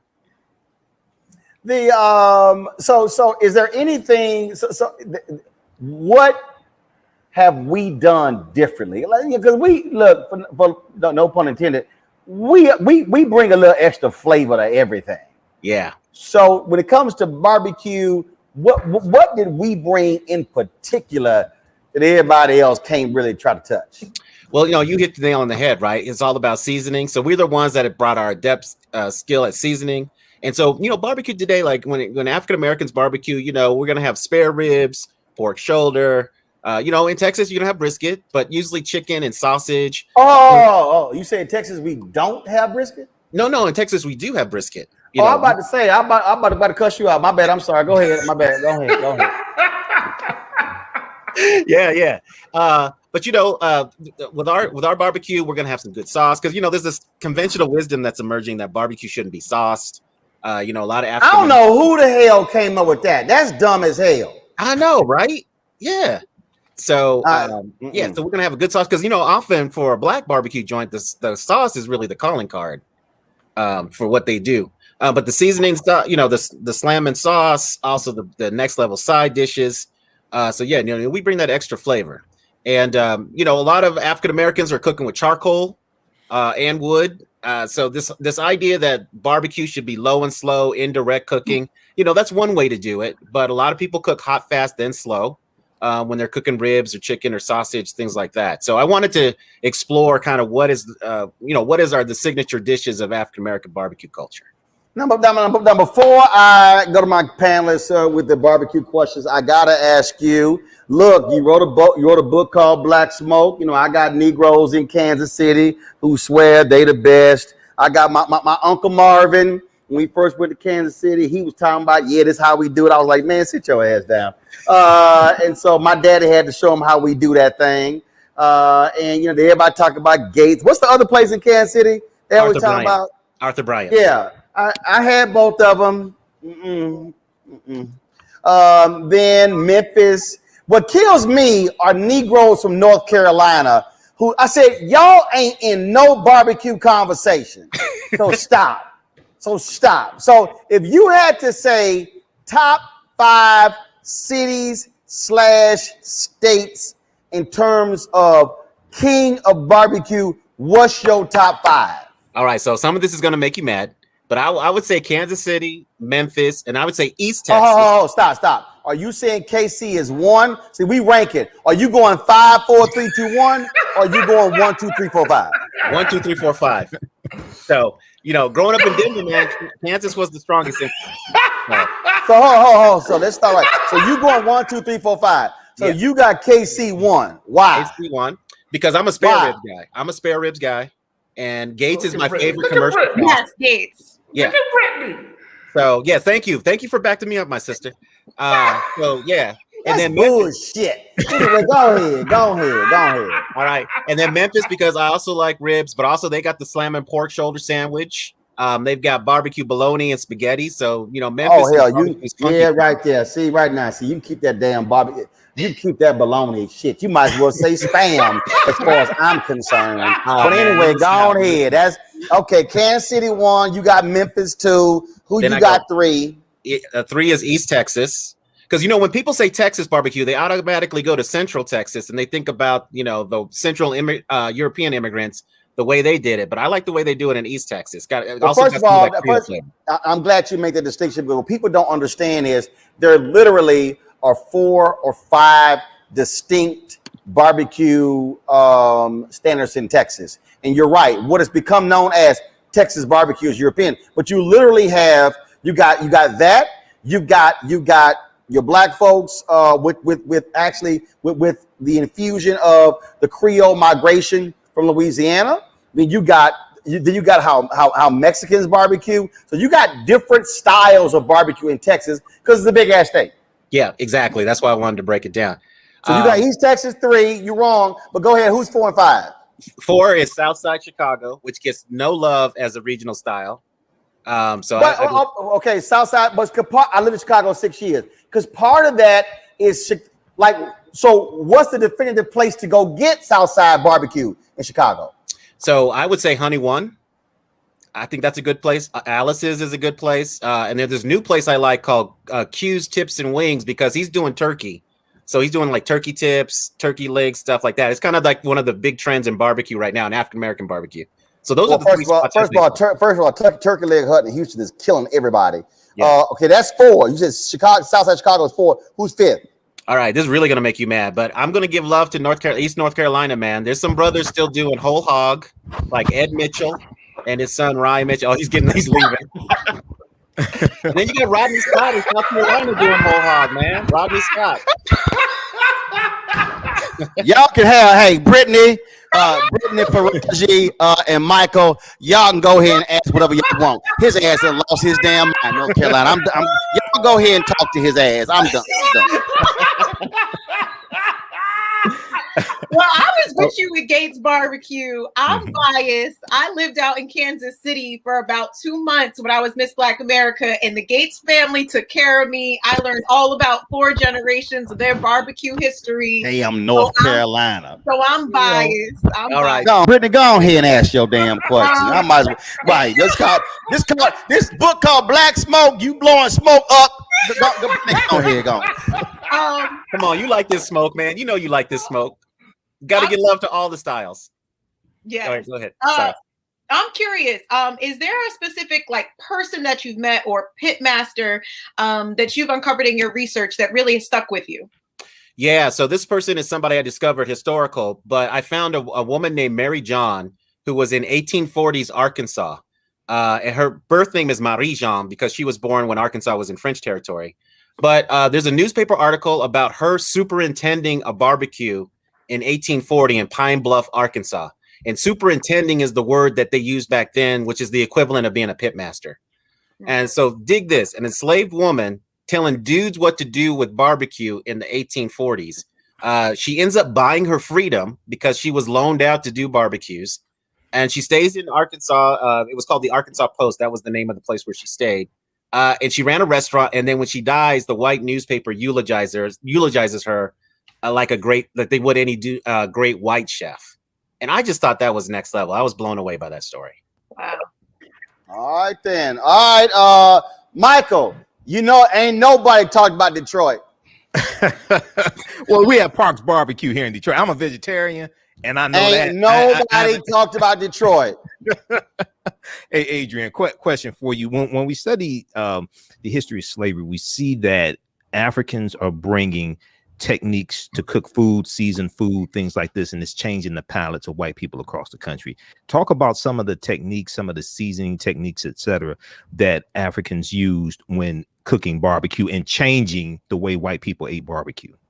Yeah, so the unfortunate thing is a lot of this is not documented, but what we do see is we see a lot of articles about people complaining that the barbecue was too hot, too spicy. And that was Africans and later African Americans taking that vinegar and red pepper sauce, which red pepper kind of sauce, that was the earliest barbecue sauce. And that's how it was seasoned. For 2 centuries, that's how people made barbecue. It was really only later that we started to get tomato sauces and other things. So I think not only that, seasoning with red chilies, with red pepper, but also just Africans bringing their familiarity and expertise with smoking. That gets all thrown into the mix that leads to this delicious thing that we so love today. All right, thanks. All right, Faraji. Yes. Baltimore, notice Baltimore didn't come up. All right, so here's my question. Is there a healthy way to barbecue? I'm vegan. So I'm looking and I hear. Oh, damn! I got 2 damn vegans. Hold up. What the hell, y'all? What the hell, y'all barbecuing? Mushrooms? That's what we've been talking about. Hold on, man. You can barbecue vegetables. Yeah, what the hell on y'all pit? Oh, I got some tofu on the pit. No, not tofu. Not tofu. Look, I'm just asking a brother. Faraji and Mike, what the hell do y'all keep? Look, man, you could put some. I know y'all gonna laugh at me. You could grill some carrots. You can grill a lot of vegetables. Faraji. My sound can't cut off. My sound can't cut off. I know right now, did your ass just say barbecue some carrots? Real talk. I'm gonna call your ass Baraji because you are not named Faraji. I don't know. All right, Adrian, go ahead. Hey, but real talk. Hey, Adrian, okay, hold up. Okay, Adrian, have you had any good fake ass barbecue vegan? Give me, come on. What you got anything for us? Oh yeah, absolutely. So if you've ever had jackfruit is a fruit from Asia that people are making, and it's one of the biggest trends in black barbecue. I was just in Oakland. There was a place called Vegan Mob, and I had some jackfruit. And if you go to a place where somebody knows what they're doing, they can make jackfruit look, taste, and have the texture of pork. But I guess here's the thing. Okay, I don't want the texture of pork. It's cool that I don't have the texture. But here's my question, though. Hold up. I know your ass Muslim. He said the texture of pork. It ain't pork. Right. I don't need look. I don't need the texture of pork. Right. Come on, yeah. Yeah, yo. So but I meant to say, like, where you're seeing it is like chopped pork and pulled pork sandwiches. They're mimicking that by using jackfruit. But yeah, it's fruit, so it's not pork. But no, I get that. Yeah. But I'm wondering, in terms of just the health and just in terms of the varying diets that Black people have, from lactose free to celiac to being gluten free, how has all of the varying diets impacted how Black people barbecue in this country? It's messed every damn thing up. No, you can't have hell no. I'm gonna go ahead and say it right now. Adrian, you can't have get-togethers no more. You gotta have all this special shit. Okay, you're gonna have beef. Can you have turkey? I need vegan. I'm gluten-free. How much cholesterol? Bring your own goddamn food. Okay? Bring your own damn food. I'm tired of this. It used to be you had Black cookouts. Everybody ate the same damn thing. Now you gotta cook 5, 6, 7 different. Hell no. One barbecue pit. No, that's it. No. Come on, this is 2021. Yeah. Black people don't all eat the same way. Bring your own damn food team. I know it. So yeah, Can we let the author speak? Can we let Mr. Black Smoke speak, please? Yeah. So no, people are adjusting, right? They're being hosted, but to Roland's point, right? It's becoming more like a cookout where people are bringing stuff more like a potluck situation because of all the different, dietary restrictions and what's going on. But I can just tell you, more and more people are trying to do plant-based barbecue, and I know a lot of people don't think that's a real thing, but that's one of the big trends right now in African American barbecue. You're just seeing it more and more. Especially in the big cities. So, jackfruit, mushrooms, things like that. That's what I wanted. That's what. All right. Last question.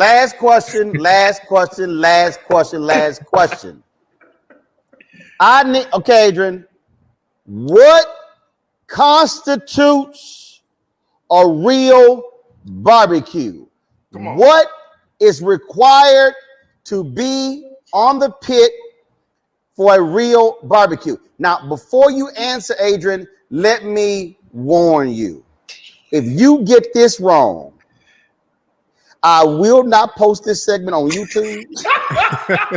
I am not going to recommend your book. Now, you can ask Gerald Horn. I sell a lot of books.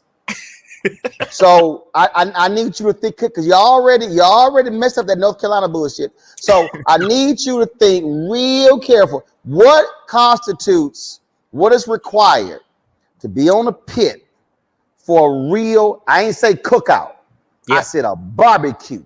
Oh, yeah. You invite the folk to we having a barbecue. This is the last question. Go. All right. For me, it's pork spare ribs, hot links, like a spicy hot link sausage, and some chicken. That's the basics. And then in terms of side dishes, some coleslaw and potato salad without raisins. Stop. Hold up. Stop. Hold up. Man, I said the pit. I ain't having no damn sides. Okay. All right. So spare ribs, chicken, and sausage. Because look, not everybody can pull off a pork shoulder and brisket. That you gotta have some skill to do that. Hey man, I ain't say what everybody can't do. I said what is required. Now at least you got 3 out of the 4 right. Cause see, I'm talking about these people, and some of y'all gonna do this tomorrow and Sunday. Don't call that bullshit no barbecue if your ass got some hamburgers and hot dogs. Okay? Yeah. No, I agree with you 100%. Let me be clear. Hamburgers and hot dogs, that's the pre-ass barbecue snack. The snack. Okay? Don't come with that. I'm telling y'all right now, your asses invite me to a barbecue, and you tell me y'all got hamburger. I got invited to a damn barbecue when I was living, and probably because his sister, she's married to a white boy, and they were all healthy and shit. They had hamburgers, hot dogs, and portobello mushrooms on the grill. I said, this is some bullshit. We would have had 20 minutes. 20 minutes. Did you eat the potato salad, Roland? Huh? Nichelle, you know I'm talking about you and your ex-husband. Y'all invited people talk about we having a barbecue, had some bullshit hamburgers, hot dogs, and some portobello mushrooms. Man, let me tell y'all something. Ain't lying. Growing up, one of my I think my Aunt Betty, God rest her soul, she recently passed, invited us to a damn cookout barbecue. Man, we got to their house. My daddy was like, "What's this bullshit? Hamburgers and hot dogs." My dad said, "Man, pack this shit up. We going home." That's what happened. Straight up, my dad said, "Pack this shit up. We going home." I'm curious. When you came to our house, Adrian, we had chicken, links, ribs, brisket. Okay. That's the basic. That's the four. If you have the holy trinity of gumbo. Yep. And if y'all know what that means, the holy trinity of gumbo. There are four. That's the holy trinity of barbecue: chicken, brisket, links, ribs. Now you got 3 out of 4, so I'm gonna go ahead and post your book on social. All right, thank you. But don't make that mistake again, leaving off brisket. All right. Yo, this will make me happy. I'm gonna make my first brisket tomorrow on an old oil drum smoker. So y'all wish me luck. Hey, listen, look. There's a brother in Houston. Who goes to our church. Man, look, dog, I'm serious. When I say how he literally makes brisket, you do not need a knife. Whoa. No, you don't understand. I'm talking about that brisket. Literally, if you pick that brisket up, that brisket literally it shreds. Cecil, and see, Cecil, you bullshitting, Cecil. I've been asking you to let me videotape it and show Cecil. Now that's my secret. Look, Cecil, I'm gonna call your wife Shirley and say, get it done. Adrian, I ain't lying. This brisket is off the chain. I'm talking about you do not need a knife or fork. That brisket is off the chain. So Cecil in Houston, Church Without Walls. Cecil, I'm gonna call you when the show over. I'm telling you, you need to go ahead and let a brother know how that done. Y'all, the book is called Black Smoke: African Americans and the United States of Barbecue. That's the book. It also has 22 great recipes. What you should do, Adrian, you should shoot a video. Let us see how that your first brisket came out. Because you can't be writing no damn book on barbecue and your ass can't barbecue. Fair enough, man. Fair enough. All right, I appreciate it. Thanks a lot. Y'all, that is it. Michael, Baraji, and Brittany. Come here, bullshit ass. Put some cat. Hey, Roland. Fit, live, win. That's how we roll. Faraji. If you came to my crib and asked me if we have any barbecue carrots on that grill, Faraji, I'm telling you right now, honest to God, y'all, I'm trying to be as I would smack the shit out of you. I would give you a perm right there on the spot. If you ask me, y'all got some carrots on the pit.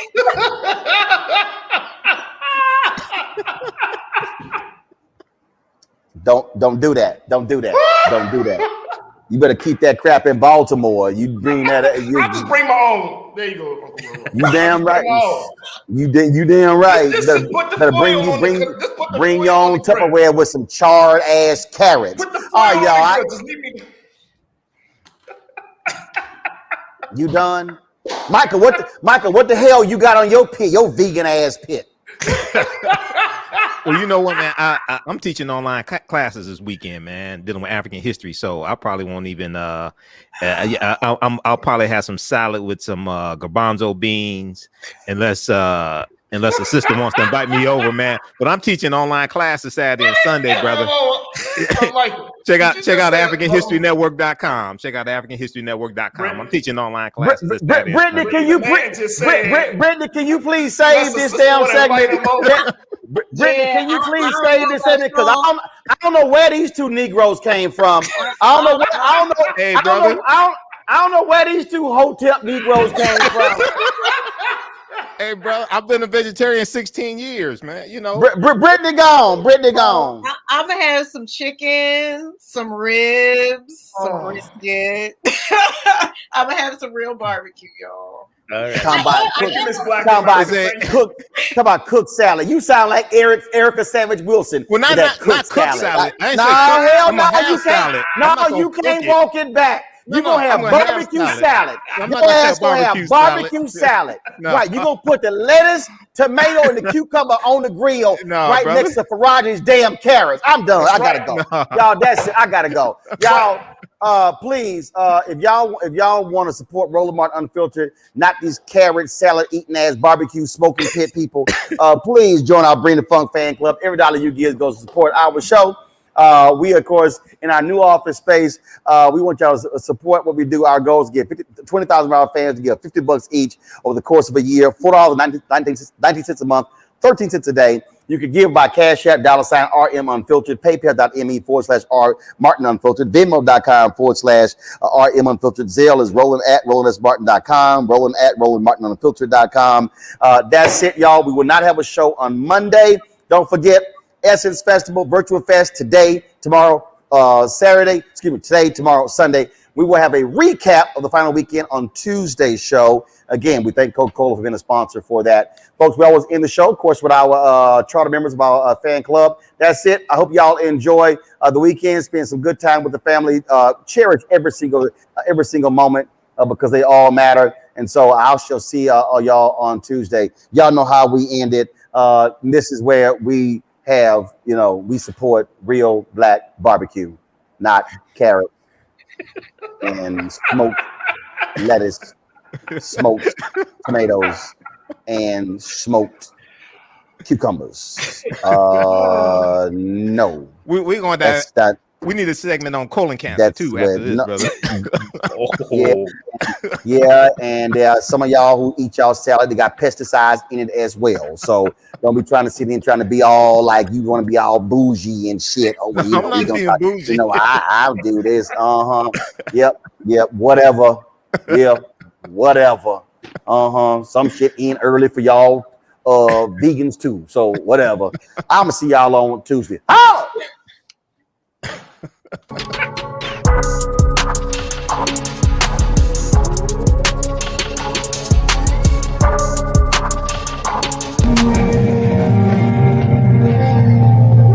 Y'all all right?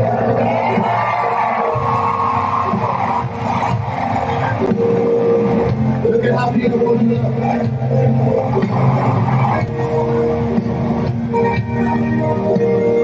30 years ago today. 30 years ago today.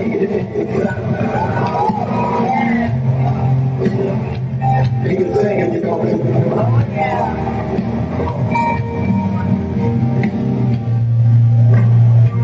Never because you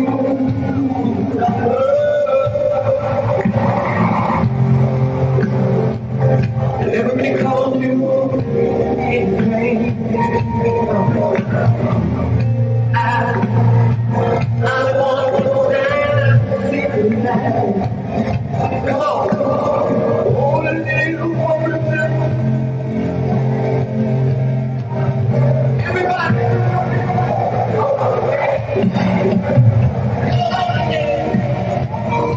That's what I want to say.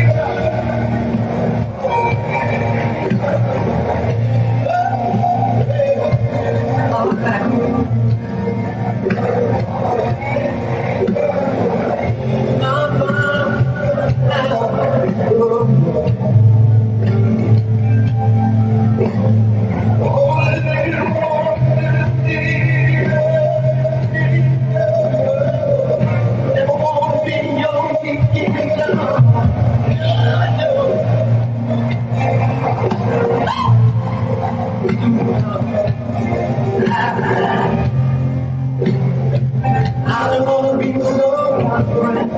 Have I got a friend tonight? Baby, I can never leave you. Oh, no. Such a shame. Such a shame. That's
Bye.